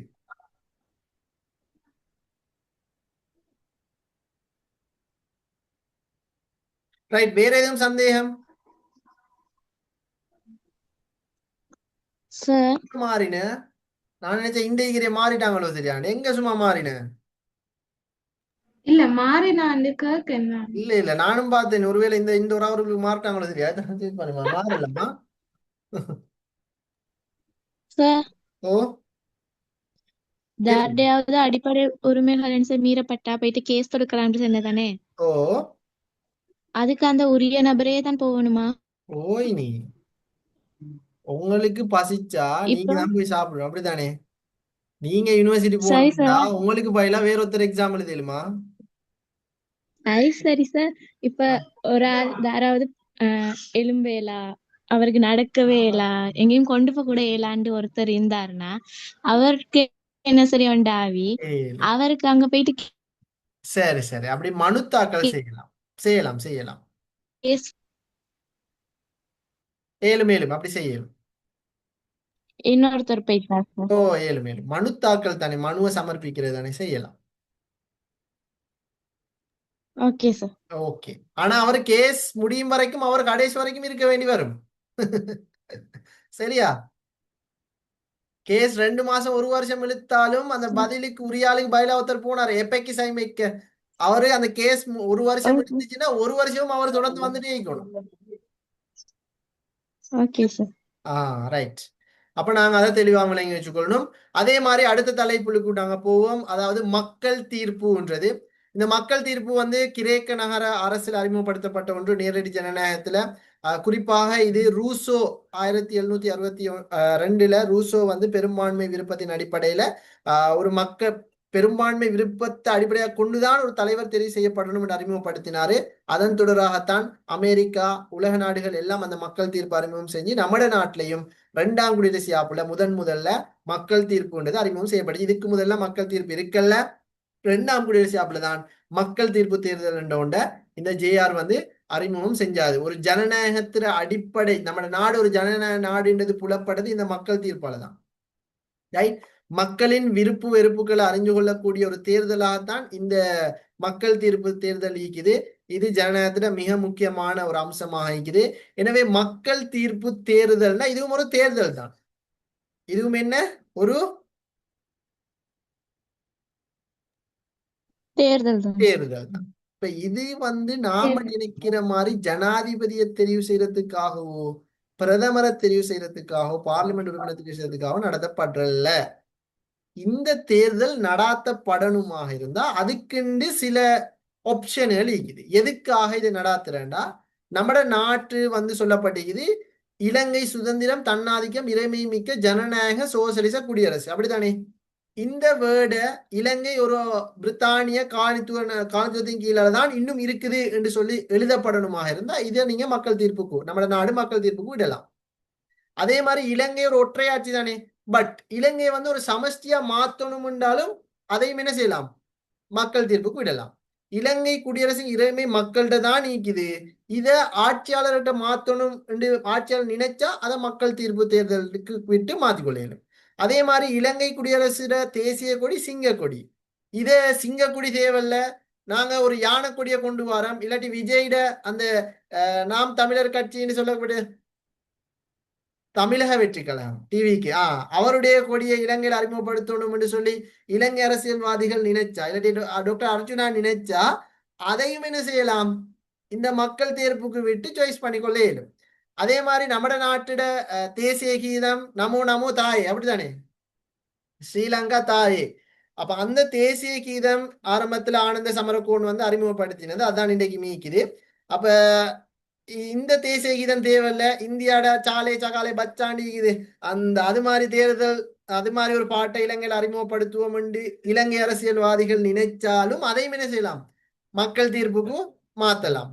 அதே மாதிரி இலங்கை நாடு சுதந்திரம் அடைஞ்சது February 4, இல்ல February 4 தேவையில்ல, February 14 லாஸ்ட் டேக்கு மாத்துவோம்னு நினைச்சா அதையும் என்ன செய்யலாம், மக்கள் தீர்ப்பு தேர்தலுக்கு விட்டு மாத்திக்கொள்ள இயலும். அதே மாதிரி இலங்கை நாடு பௌத்த மதத்துக்கு முன்னுரிமை அளிக்கிற நாடு. எனவே இல்ல, இந்த டாக்டர் அர்ச்சுனா சொல்ற மாதிரி இலங்கை மதச்சார்பற்ற நாடா இருக்கணும், எல்லா மதத்தையும் சமமா மதிக்கணும் என்று அவரு சொல்லி அதை அரசியல்வாதிகள் நினைச்சு ஜனாதிபதியும் அதை ஏற்றுக்கொண்டா மக்கள் தீர்ப்புக்கு விட்டு அதை மாத்திக்கொள்ள இயலும். அப்படி மக்கள் தீர்ப்புக்கு இது மாதிரி விடயங்களைத்தான் மாத்த விட இயலுமே தவிர வேற விஷயங்கள் எதுக்கும் ஜனாதிபதியை தெரிவு செய்யறதுக்கோ மக்களை தெரிவு செய்யறதுக்கோ வேற எந்த விடயங்களுக்கும் மக்கள் தீர்ப்பு தேர்தல் நடத்தப்பட மாட்டாது. அதே மாதிரி பார்லிமெண்ட்ல பதவிக்காலங்களை கூட்டுறது, ஜனாதிபதி பதவிக்காலங்களை கூட்டுறது, இதுகளுக்கு என்ன செய்யலாம்? மக்கள் தீர்ப்பு தேர்தல் நடத்தலாம். இது ஏன் உங்களுக்கு தெரியாண்டா, இலங்கை வரலாற்றுல இதுவரைக்கும் நான் நீங்க எல்லாம் பிறந்தது தொடக்கம் இன்னைக்கு வரைக்கும் இந்த தேர்தல் ஒன்று இன்னும் என்ன செய்யப்படல, நடக்க இல்லை, நடந்தது இல்ல. நடந்து இல்லை. அதனாலதான் எல்லாருக்கும் தெரியாம இருக்கு. சரி, ரைட். இந்த ஜனாதிபதி மக்கள் தீர்ப்புக்கா இந்த மக்கள் தீர்ப்பை தேர்தலை நடத்துறது யாரு? கட்டளை இட்டவர் யார்கிட்ட கண்ட்ரோல் இருக்குது இந்த மக்கள் தீர்ப்பு எலெக்ஷன்? ஜனாதிபதியோட கையில தான் நிக்குது. அவர் தான் லாஸ்டா சைன் வைக்கணும். ரைட். மக்கள் தீர்ப்புக்காக அமைச்சரவை சான்று அளித்துள்ள ஒரு சிபாரிசு செய்த ஒரு விடயத்தையோ இல்லாட்டி மக்களின் அங்கீகாரத்தை பெற வேண்டும் என்று சொல்லி உயர் நீதிமன்றம் தீர்ப்பு அளிச்ச ஒரு விடயத்தையோ இல்ல ஜனாதிபதி இந்த விடயத்தை மக்கள் தீர்ப்புக்கு விடலாம் அப்படின்னு ஜனாதிபதி சொன்ன ஒரு விடயத்தையோ, அப்படி இல்ல ஜனாதிபதி இந்த விடயத்தை கொஞ்சம் மக்கள்கிட்டையும் கேட்கணும் அப்படின்னு அவர் நினைக்கிற ஒரு விடயத்தையோ மக்கள் தீர்ப்பு எலெக்ஷனுக்கு விடலாம். இந்த மக்கள் தீர்ப்பு எலெக்ஷன் ஈக்குதானே, இந்த மக்கள் தீர்ப்பு எலெக்ஷன்ல நம்ம நாட்டுல 2 கோடி மக்கள் ஈக்கிறாங்க. 2 கோடி மக்கள் ஒரு 1 கோடி மக்கள் ஓட் பண்றதுக்கு தகுதி அப்படின்னு சொன்னா அந்த 1 கோடி பேர்ல பெரும்பான்மை எத்தனை? 3ல 2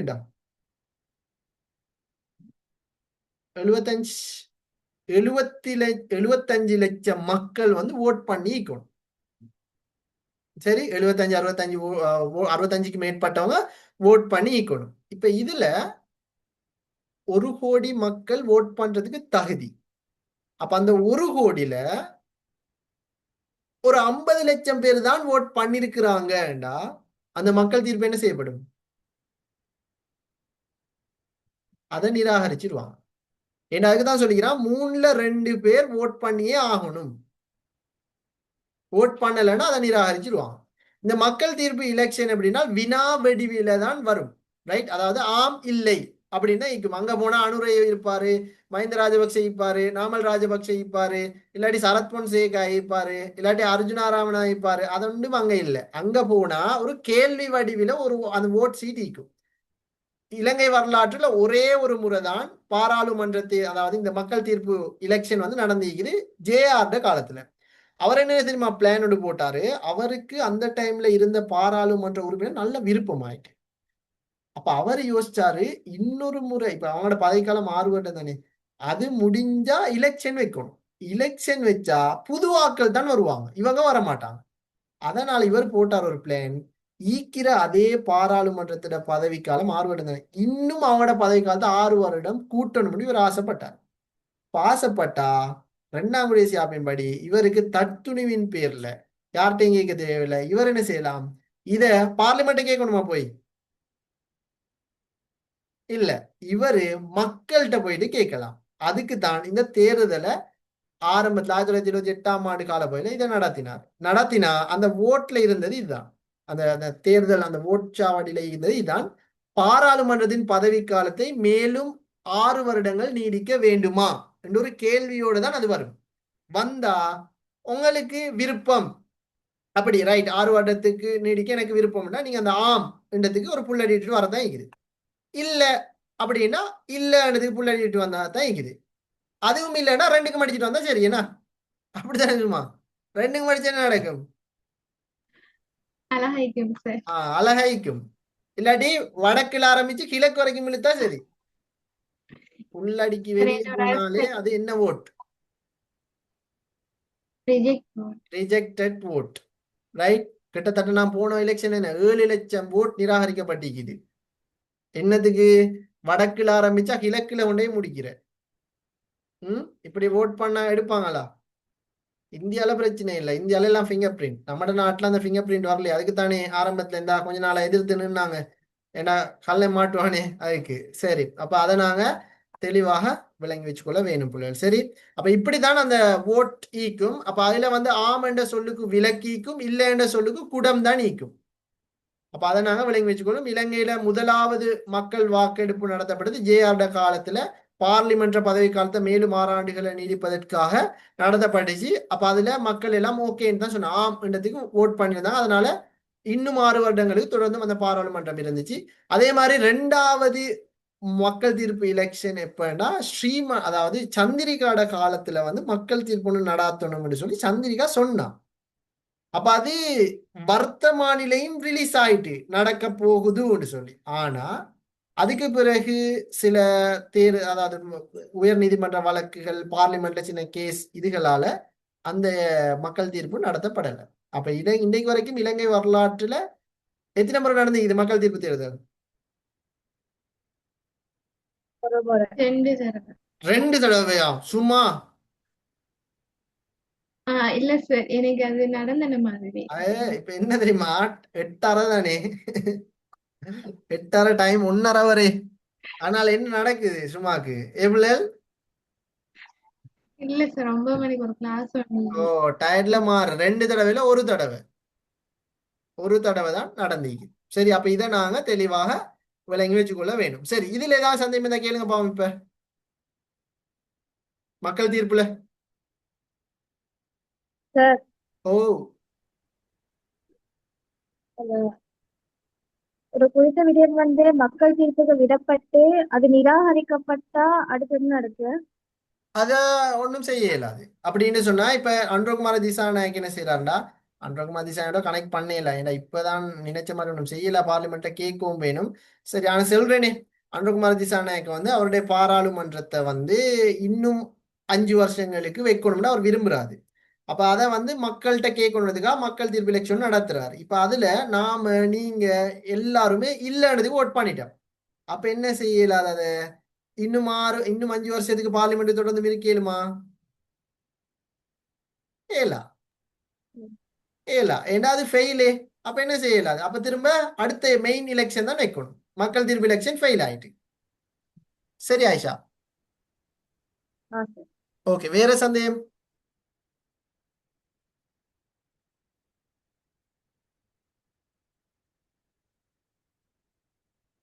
ஓகே, சந்தேகம் எதுவும் இல்லைண்டா இறுதி தலைப்புக்கு போமா பிள்ளைகள்?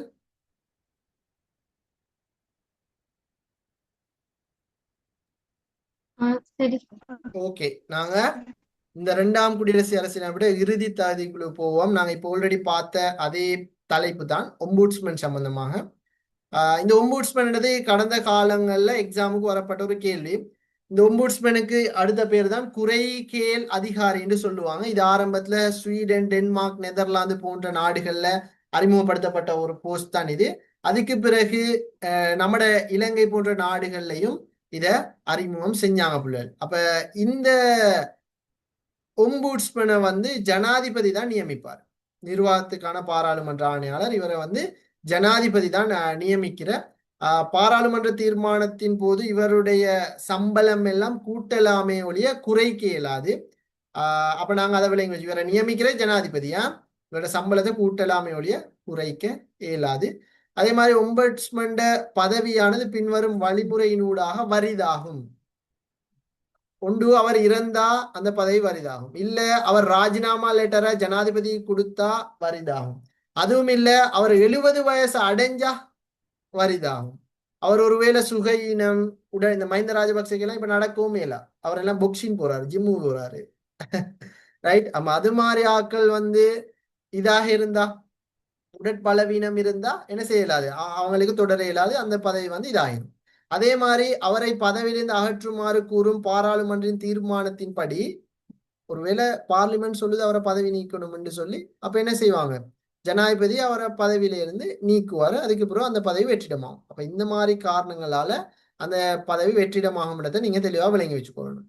அதே மாதிரி இந்த ஒம்புட்ஸ்மேன் அரசாங்க அலுவலர்கள் மற்றும் அதனை ஒத்த வேறு நிறுவனங்களின் அலுவலர்கள் ஆகியோர் அடிப்படை உரிமைகள் மீது. இப்ப இவர் வந்து நம்மட கேஸுகளுக்கு இல்லை. இந்த போஸ்ட் வந்து யாருக்குண்டு மட்டும் அறிமுகப்படுத்தப்பட்டது? அரசாங்க ஊழியர்களால அநியாயம் இழைக்கப்பட்டா மட்டும்தான் யார்கிட்ட போய் கம்ப்ளைண்ட் பண்ணலாம்? ஒம்புட்ஸ்மேன். சும்மா போயிட்டு ஃபர்ஹானாக்கு அடிச்சு போட்டாங்க. இப்ப இத போய் எந்த அடிப்படை உரிமை மீறப்பட்டிருக்குது என்று சொல்லி ஒம்புட்ஸ்மன்ட்ட சொல்லலுமா? சொல்லலுமா? சும்மா ஃபரானா சொல்லலுமா? இல்ல ஏ இல்ல சொல்லலாம். சார். அவ அரசு அதிகாரி இல்லையே சார். அரசாதிகாரி இல்ல. அரசாங்க ஊழியர்களுக்கு மட்டும்தான் இந்த போஸ்ட் அறிமுகப்படுத்தப்பட்ட. அரசாங்க ஊழியர்களால தப்பு தவறுகள் நடக்குமாக இருந்தா இது சம்பந்தமாக என்கொயரி செஞ்சு விசாரணை நடத்தி அது தொடர்பாக பார்லிமெண்ட்ல போய் ஜஸ்ட் அறிக்கை சமர்ப்பிக்கிற ஆள் தான் யாரு? யாரு யாரு? ஒம்புட்ஸ்மேன். ஜஸ்ட் இவருடைய வேலை அறிக்கை சமர்ப்பிக்கிற மட்டும்தான். அதை தாண்டி இவருக்கு என்கொயரி நடத்தவோ இல்லாட்டி விசாரணை ஒன்றும் செய்யலாது. ஜஸ்ட் ஃபைல்ல வருவாரு. நீ அவங்க அடிச்சா எங்களை அடிச்சா ரைட் ஃபைல் எழுதியாச்சு, அதை அப்படியே கொண்டு போய் பார்லிமெண்ட்ல சமர்ப்பிக்கணும். அது மட்டும்தான் அவர வேலை. அதான் சொல்றேன், ஒரே வேலை ஒம்புட்ஸ்மேன் ஜஸ்ட் அறிக்கை சமர்ப்பிக்கிற மட்டும்தான் அவரோட வேலை. அப்ப அதை நாங்க தெளிவாக விளங்கி வச்சுக்கொள்ளணும். அதே மாதிரி இப்ப கூட என்ன செய்யலாம்? சிங்கள பாடம் படித்தார் ஆசிரியருக்கு எதிராக அவங்களால என்ன செய்யலாம்? ஒம்புட்ஸ்மேன்ட்ட போயிட்டு கம்ப்ளைண்ட் பண்ணல. யாரு? நம்மட ஆசிஃபாவோட ஸ்கூல்ல அப்படித்தானே சொன்னீங்க தானே? ஓம் சார். ஆசிஃபாவுக்கு என்ன செய்யலாமா? போயிட்டு கம்ப்ளைண்ட் பண்ணலாம். கம்ப்ளைண்ட் பண்ணிக்கொள்ளே. ரைட். அதே மாதிரி இப்ப இப்படித்தான் எல்லாருக்கும் எதிராக அரசாங்க ஊழியர்கள் எல்லா அரசாங்க ஊழியர்களுக்கு எதிராகவும் கம்ப்ளைண்ட் பண்ணிடலாம். இப்ப போலீஸ் உறுப்பினர்கள், ஜனாதிபதி, தேர்தல் ஆணையாளர், அடுத்தது இந்த மாதிரி ஆட்களுக்கு எதிராக போயிட்டு என்ன செய்யலாது? வழக்கு தாக்கல் செய்யலாது. அது அரசாங்கம் இந்த சும்மா இந்த டீச்சர்ஸ்மார், டாக்டர்ஸ்மார் இந்த இவங்களுக்கு எதிராக வழக்கு தாக்கல் செய்யணும். இதுல சொல்லப்பட்டிருக்கிற ஆட்களுக்கு எதிராக வழக்கு தாக்கல் செய்யலாது. அதை நாங்க தெளிவா பண்ணி சொல்லணும். அதே மாதிரி ஜனாதிபதி, சபாநாயகர், அமைச்சரவை, நீதி சேவை ஆணைக்குழு உறுப்பினர்கள், பொதுச் சேவை ஆணைக்குழு உறுப்பினர்கள், பிரதி அமைச்சர்கள், பாராளுமன்ற உறுப்பினர்கள், பாராளுமன்ற செயலாளர் நாயகன், ஜனாதிபதி பணிக்குழு உறுப்பினர்கள் இவங்களுக்கு எதிராக அதாவது ஒம்புட்ஸ்மேன் இவங்களுக்கு எதிராக எந்த என்கொயரி நடத்த இயலாது. மக்களுக்கு இவங்களுக்கு எதிராக போயிட்டு ஒம்புட்ஸ்மேன்ட்ட கம்ப்ளைண்ட் பண்ண இயலாது. சிலவங்க மட்டும்தான் அரசாங்க ஊழியர்கள் இவங்க விதிவிலக்கு பெற்றவங்க. இவங்களை தாண்டி இருக்கக்கூடிய டாக்டர்ஸ்மார், லோயர்ஸ்மார், இன்ஜினியர்ஸ்மார் இப்படி இருக்கிறாங்க தானே, அவங்களுக்கு கம்ப்ளைண்ட் பண்ணலாம். ரைட். அதே மாதிரி பிள்ளைகள் ஒம்புட்ஸ்மேன் பதவி நம்ம நாட்டுல ஈக்கிதான். ஆனா பல குறைபாடுகள் ஈக்குது பிள்ளை. என்னண்டா இவரோட வேலை என்ன? ஜஸ்ட் என்ன வேலை? அறிக்கை சமர்ப்பிக்கிற வேலை மட்டும்தான். அதே மாதிரி இவர் என்ன செய்யணும்னா வருடாந்தம் ஜனாதிபதிக்கும் பார்லிமெண்ட்டுக்கும் அறிக்கை சமர்ப்பிக்கணும். அதே மாதிரி இவரோட பவர் எல்லாம் கூறப்புள்ள. இவருக்கு நான் கேட்கிறேன், ஒரு டீச்சர் மாறணும் தானே. இன்னைக்கு டீச்சர் மாற சம்பளம் எவ்வளவு? இன்றைக்கு கூட 60,000 அடிக்கிறாங்க. இப்ப கொஞ்ச நாளைக்கு முதல்ல அனுரகுமார் திசாநாயகம் வர முதல்ல எவ்வளவு சம்பளம்? ஒரு 40,000 மீக்குமா? இப்பதான் 70. நான் கேட்கிறேன், அப்ப இந்த அனுரகுமார் திசாநாயகம் வர முதல்ல ஒரு 45 வச்சுக்கோமே. அந்த 45ல வாழ்க்கையை ஓட்டையிலுமா? சொல்லுங்களே பிள்ளை. அந்த 45,000த்துல பெட்ரோல் செலவை பார்த்தாலே போயிட்டும். இதுல பொம்பளை பிள்ளைகள் இருந்தா அவங்களுக்கு, ஆம்பளை பிள்ளைகள் இருந்தா அவங்களுக்கு சாப்பாட்டு செலவு, மனைவிட செலவு, அவரோட செலவு, இதெல்லாம் 45க்கு ரோல் பண்ணிக்கலுமா? இப்படி ஒழுங்கா செய்யலண்டா, சம்பளங்கள் ஒழுங்கா கொடுக்கப்படலன்னு அவங்களோட வேலையை ஒழுங்கா செய்வாங்களா? இப்ப சிங்கள சேர்மாரெல்லாம் அப்படி நடக்கிறதுக்கு காரணம் என்ன? ஒழுங்கா சம்பளம் கொடுத்தா அவங்க அப்படி இருப்பாங்களா? ஆசிவா, சம்பளம் ஒழுங்கா கொடுத்தா இந்த இதெல்லாம் நடக்கும். அப்ப சம்பளங்கள் சரியா கொடுக்கப்படணும். அது அவங்களுக்கு கொடுக்கப்பட்ட சம்பளங்கள் குறைவு, சரியான மாதிரி குறைவு. அதே மாதிரி அவங்களுக்கு அதிகாரம் இல்லை. கடையில நிக்கிறவங்களை விட சம்பளம், சும்மா கடையில நிக்கிறவங்களுக்கு கூட சம்பளம் கூட. இப்ப கடையில நின்றா கூட சம்பளம் கூடிய பிள்ளை. வேலைக்கு போனா அது சம்பளம் குறைவா தான் நீக்குது. அப்ப பாருங்களேன், ஒம்புட்ஸ்மனுக்கு சம்பளம் சரியான மாதிரி குறைவு. அடுத்தது அவர் இப்ப என்கொயரிக்கு கூப்பிடுறாருன்னு வைங்களே, சிலவங்க போக மாட்டாங்க. ஏன்னா அவருக்கு தான் அதிகாரம் இல்லை. போலீஸால கூப்பிட்டா போவாங்க. ஏன்னா போகாட்டி என்ன நடக்கும்? உடனே ஜெயில போட்டுருவான். கம்பிக்குள்ள பாரு. ஆனா ஒம்புட்ஸ்மன் கூப்பிட்டா போறல்ல. ஏன்னா அவருக்கு தான் அதிகாரம் இல்ல, பயம் இல்ல. அப்ப இப்படி ஒம்புட்ஸ்மனுக்கு அதிகாரம் கொடுக்கப்பட்டில்ல, சம்பளம் இல்ல, அடுத்தது அவருக்கு ஒரு முக்கியத்துவம் கொடுக்குறல்ல, அதே மாதிரி ஆக்களை விசாரிக்கிற அதிகாரம் பெருசா அவருக்கு இல்ல. இதனால பல குறைபாடுகள் விமர்சனங்களோடு தான் இந்த ஒம்புட்ஸ்மன் பதவி பார்க்கப்படுது. இதுலயும் பெருசா விமர்சனங்கள் எப்படி இருந்துச்சுன்னா, இப்ப விசாரணைக்கு அழைக்கப்படுற அதிகாரிகள் வந்து உரியவாறு சமூகம் அளிக்கிறது. அதே மாதிரி அரச நிர்வாக ஒழுங்க மதிக்கிறது நல்லெண்ணத்துல தான் நீக்குதே ஒழிய, அதாவது நாட்டுக்கு கட்டுப்படணும், அதிகாரி கட்டுப்படணும் என்ற ஒன்றில் அதிகாரமே இல்லை ஒம்புட்ஸ்மனுக்கு. எல்லாமே பலவீனம் அடைஞ்சிக்குது. அதே மாதிரி இவருடைய முடிவுகள் எல்லாம் காலதாமதமா தான் வார. ஒம்புட்ஸ்மன் தீர்மானங்கள் நீதித்துறை மாதிரி பலமிக்கதாக இல்லை.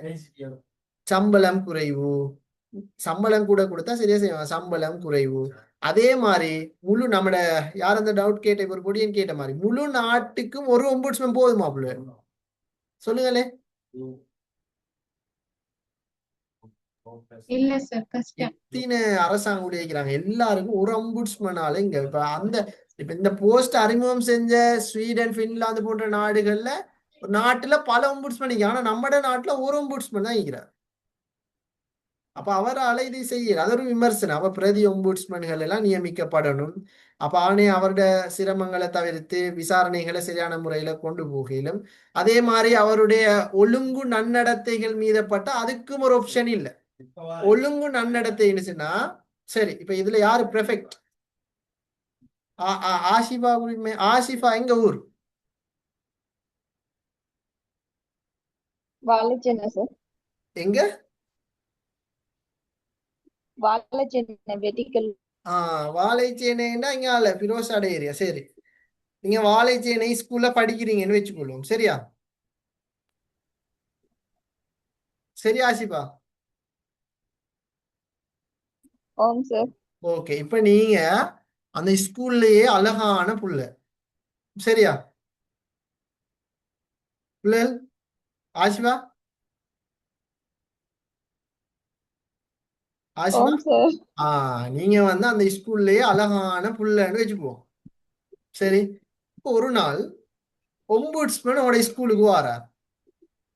வந்தா அவருக்கு ஆசிஃபாவை கண்டு ஆசிஃபாட அழகுல மயங்கி என்ன விட்டாரு, கண்ணொன்னு அடிச்சு விட்டாரு. கண்ணொன்னு அடிச்சு விட்டாருன்னு வச்சுக்குவோம். இப்ப என்ன செய்யலாம் சொல்லுங்களே. இப்ப நான் கேட்கிறேன், இதுதான் சொல்றேன், அந்த நன்னடத்தைனது அவர் வந்த எதுக்கு? வந்த எதுக்கு? அவரை வேலையை பார்க்கத்தானே. ஆசிஃபா எதுக்கு வந்த அவரு? ஸ்கூல் இன்ஸ்பெக்ட் பண்ணுவாங்க. அவர வேலையை பார்க்கத்தான் வந்த. அதை விட்டுட்டு இந்த மாதிரி கண்ணடிக்கிற வேலை செய்யலுமா? இப்ப இல்ல.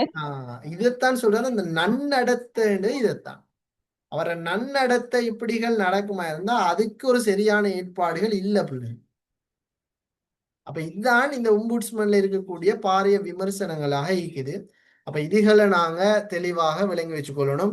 இந்த மாதிரி சும்மா நாட்டுல இப்படி ஜனநாயகத்துல அடையாளம் இப்படி ஒம்புட்ஸ்மன், நீதிமன்றம், அடுத்தது மனித உரிமை ஆணைக்குழு போஸ்ட் அறிமுகப்படுத்தி வேலை இல்லை.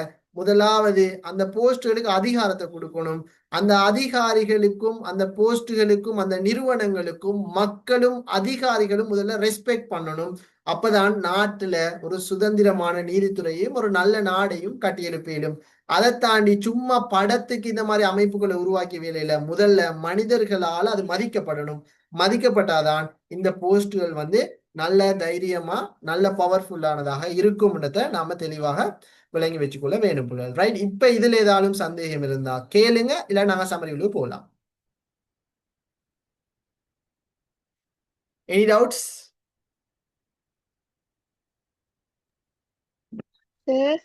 கேளுமா. இந்த அரசியல் அமைப்பிலையும் குறைபாடுகள் இருக்குதானே, அப்ப இதையும் மாற்றம் செய்வாங்க. மாற்றம் செய்யறது இனி ஒருத்தர் புறந்துதான் வரணும். குறைபாடு நிறைய இருக்குது. ஏடா இதுவரைக்கும் 2ஆம் குடியரசு யாப்புல நிறைய திருத்தங்கள். அடுத்தது என்ன சொத்துரிமைகள் சம்பந்தமா பூரணமா ஒன்று சொல்லப்பட்டில்ல. அடுத்தது ஜனாதிபதிக்கு கூடின அதிகாரம். இப்படி 2ஆம் குடியரசு யாப்புலையும் நிறைய விமர்சனங்கள் இருக்குது. அன்றகுமார் திசாநாயக்க ஜனாதிபதி ஆகும்போது சொன்னாரு இந்த யாப்பொண்ணை மாத்தி புதிய யாப்பொண்ணு கொண்டு வரணும்ண்டு. ஆனா புதிய யாப்பொண்டு கொள்வி நாட்டி சில்வாக்கு பிறகு நரியால மட்டும்தான் முடிஞ்சிச்சு. என்ன குள்ள நரியால ஒரு யாப்பொண்ட கொண்டு வரதுக்கு. அப்ப திரும்ப யாப்பொண்டு கொண்டு வரேன்டா இன்னொரு குள்ள நரி என்ன செய்யணும்? வந்தா தான் முடியும். முடியும். ஏன்னா அது யாப்பு வரைகிறது அவ்வளவு ஈஸி இல்லை. சரி, நீங்க நினைக்கிறீங்களா இந்தியா யாப்பு வரைஞ்ச அம்பேத்கர் சும்மா ஒரு நாள்ல வரைஞ்சேன்டு? உலகத்திலே மிகப்பெரிய யாப்பு இந்திய அரசியலமைப்பு தான். அது அந்த நாடகங்கள் பார்த்திருக்கிறீங்க, கதைகள், மகாபாரதம், ராமாயணம். ராமாயணத்தைனாலும் பிரச்சனை இல்லை, ஒரு கிழமையில பார்த்து முடிச்சுட்டாலும் வச்சுக்கொள்ளுங்க. மகாபாரதத்தை பார்த்து முடிக்கிறேன்டா 1 மாசம் 2 மாசம் ஆகும். அதை விட பெருசு இந்திய யாப்பு. அதை படிச்சு முடிச்சிருந்தாலே 5 மாசம் 4 மாசம் ஆகும். அவ்வளவுக்கு பெருசு, உலகத்திலே மிகப்பெரிய யாப்பு. அதனாலதான் சொல்றேன் இந்தியா லோயஸ்ட் மார்க்கள் அதிகம் ரெஸ்பெக்ட் பண்ணப்படுற அதுதான். ஏன்னா அந்த யாப்பை யூஸ் பண்ணா சரியான இது. நம்ம நாட்டுல என்ன 2ஆம் குடியரசு யாப்புன்னு ஒன்றுதான் இருக்குது, அங்கெல்லாம் சரியான பெருசு. அப்ப இந்த யாப்பை மாத்திரண்டாலும் இன்னொருத்தர் பிறந்துதான் வரணும். பாப்போம், வெயிட் பண்ணி பார்ப்போம் ஏதாவது ஜனாதிபதியால இன்னொரு யாப் கொண்டு வர முடியுதான்னு சொல்லி. ஓகே, வேற சந்தேகம்? சார் ஓ சார் ஓ கேளுமா. இப்ப இந்தியாவுல தமிழ்நாட்டுல விஜய் சிஎம் ஆகுறதுல ஒரு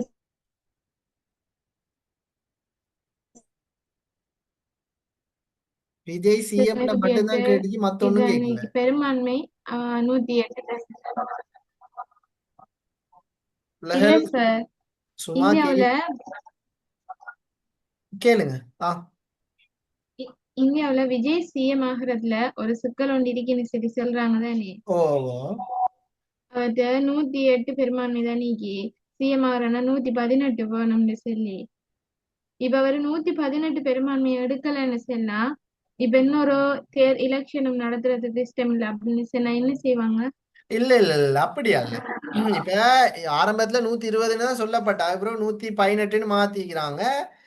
விஜய் சிஎம் ஆகணும், கட்சியை பெரும்பான்மை பிடிக்கணும்னா 118 தேவை. இப்ப எடுத்துக்கிறா 108.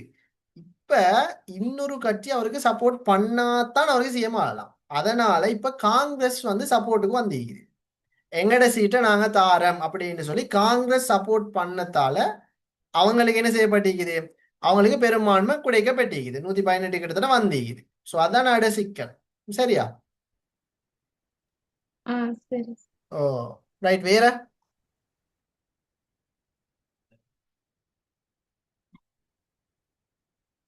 வேற எதுவும் டவுட்? சமரி போமா அப்ப இல்ல?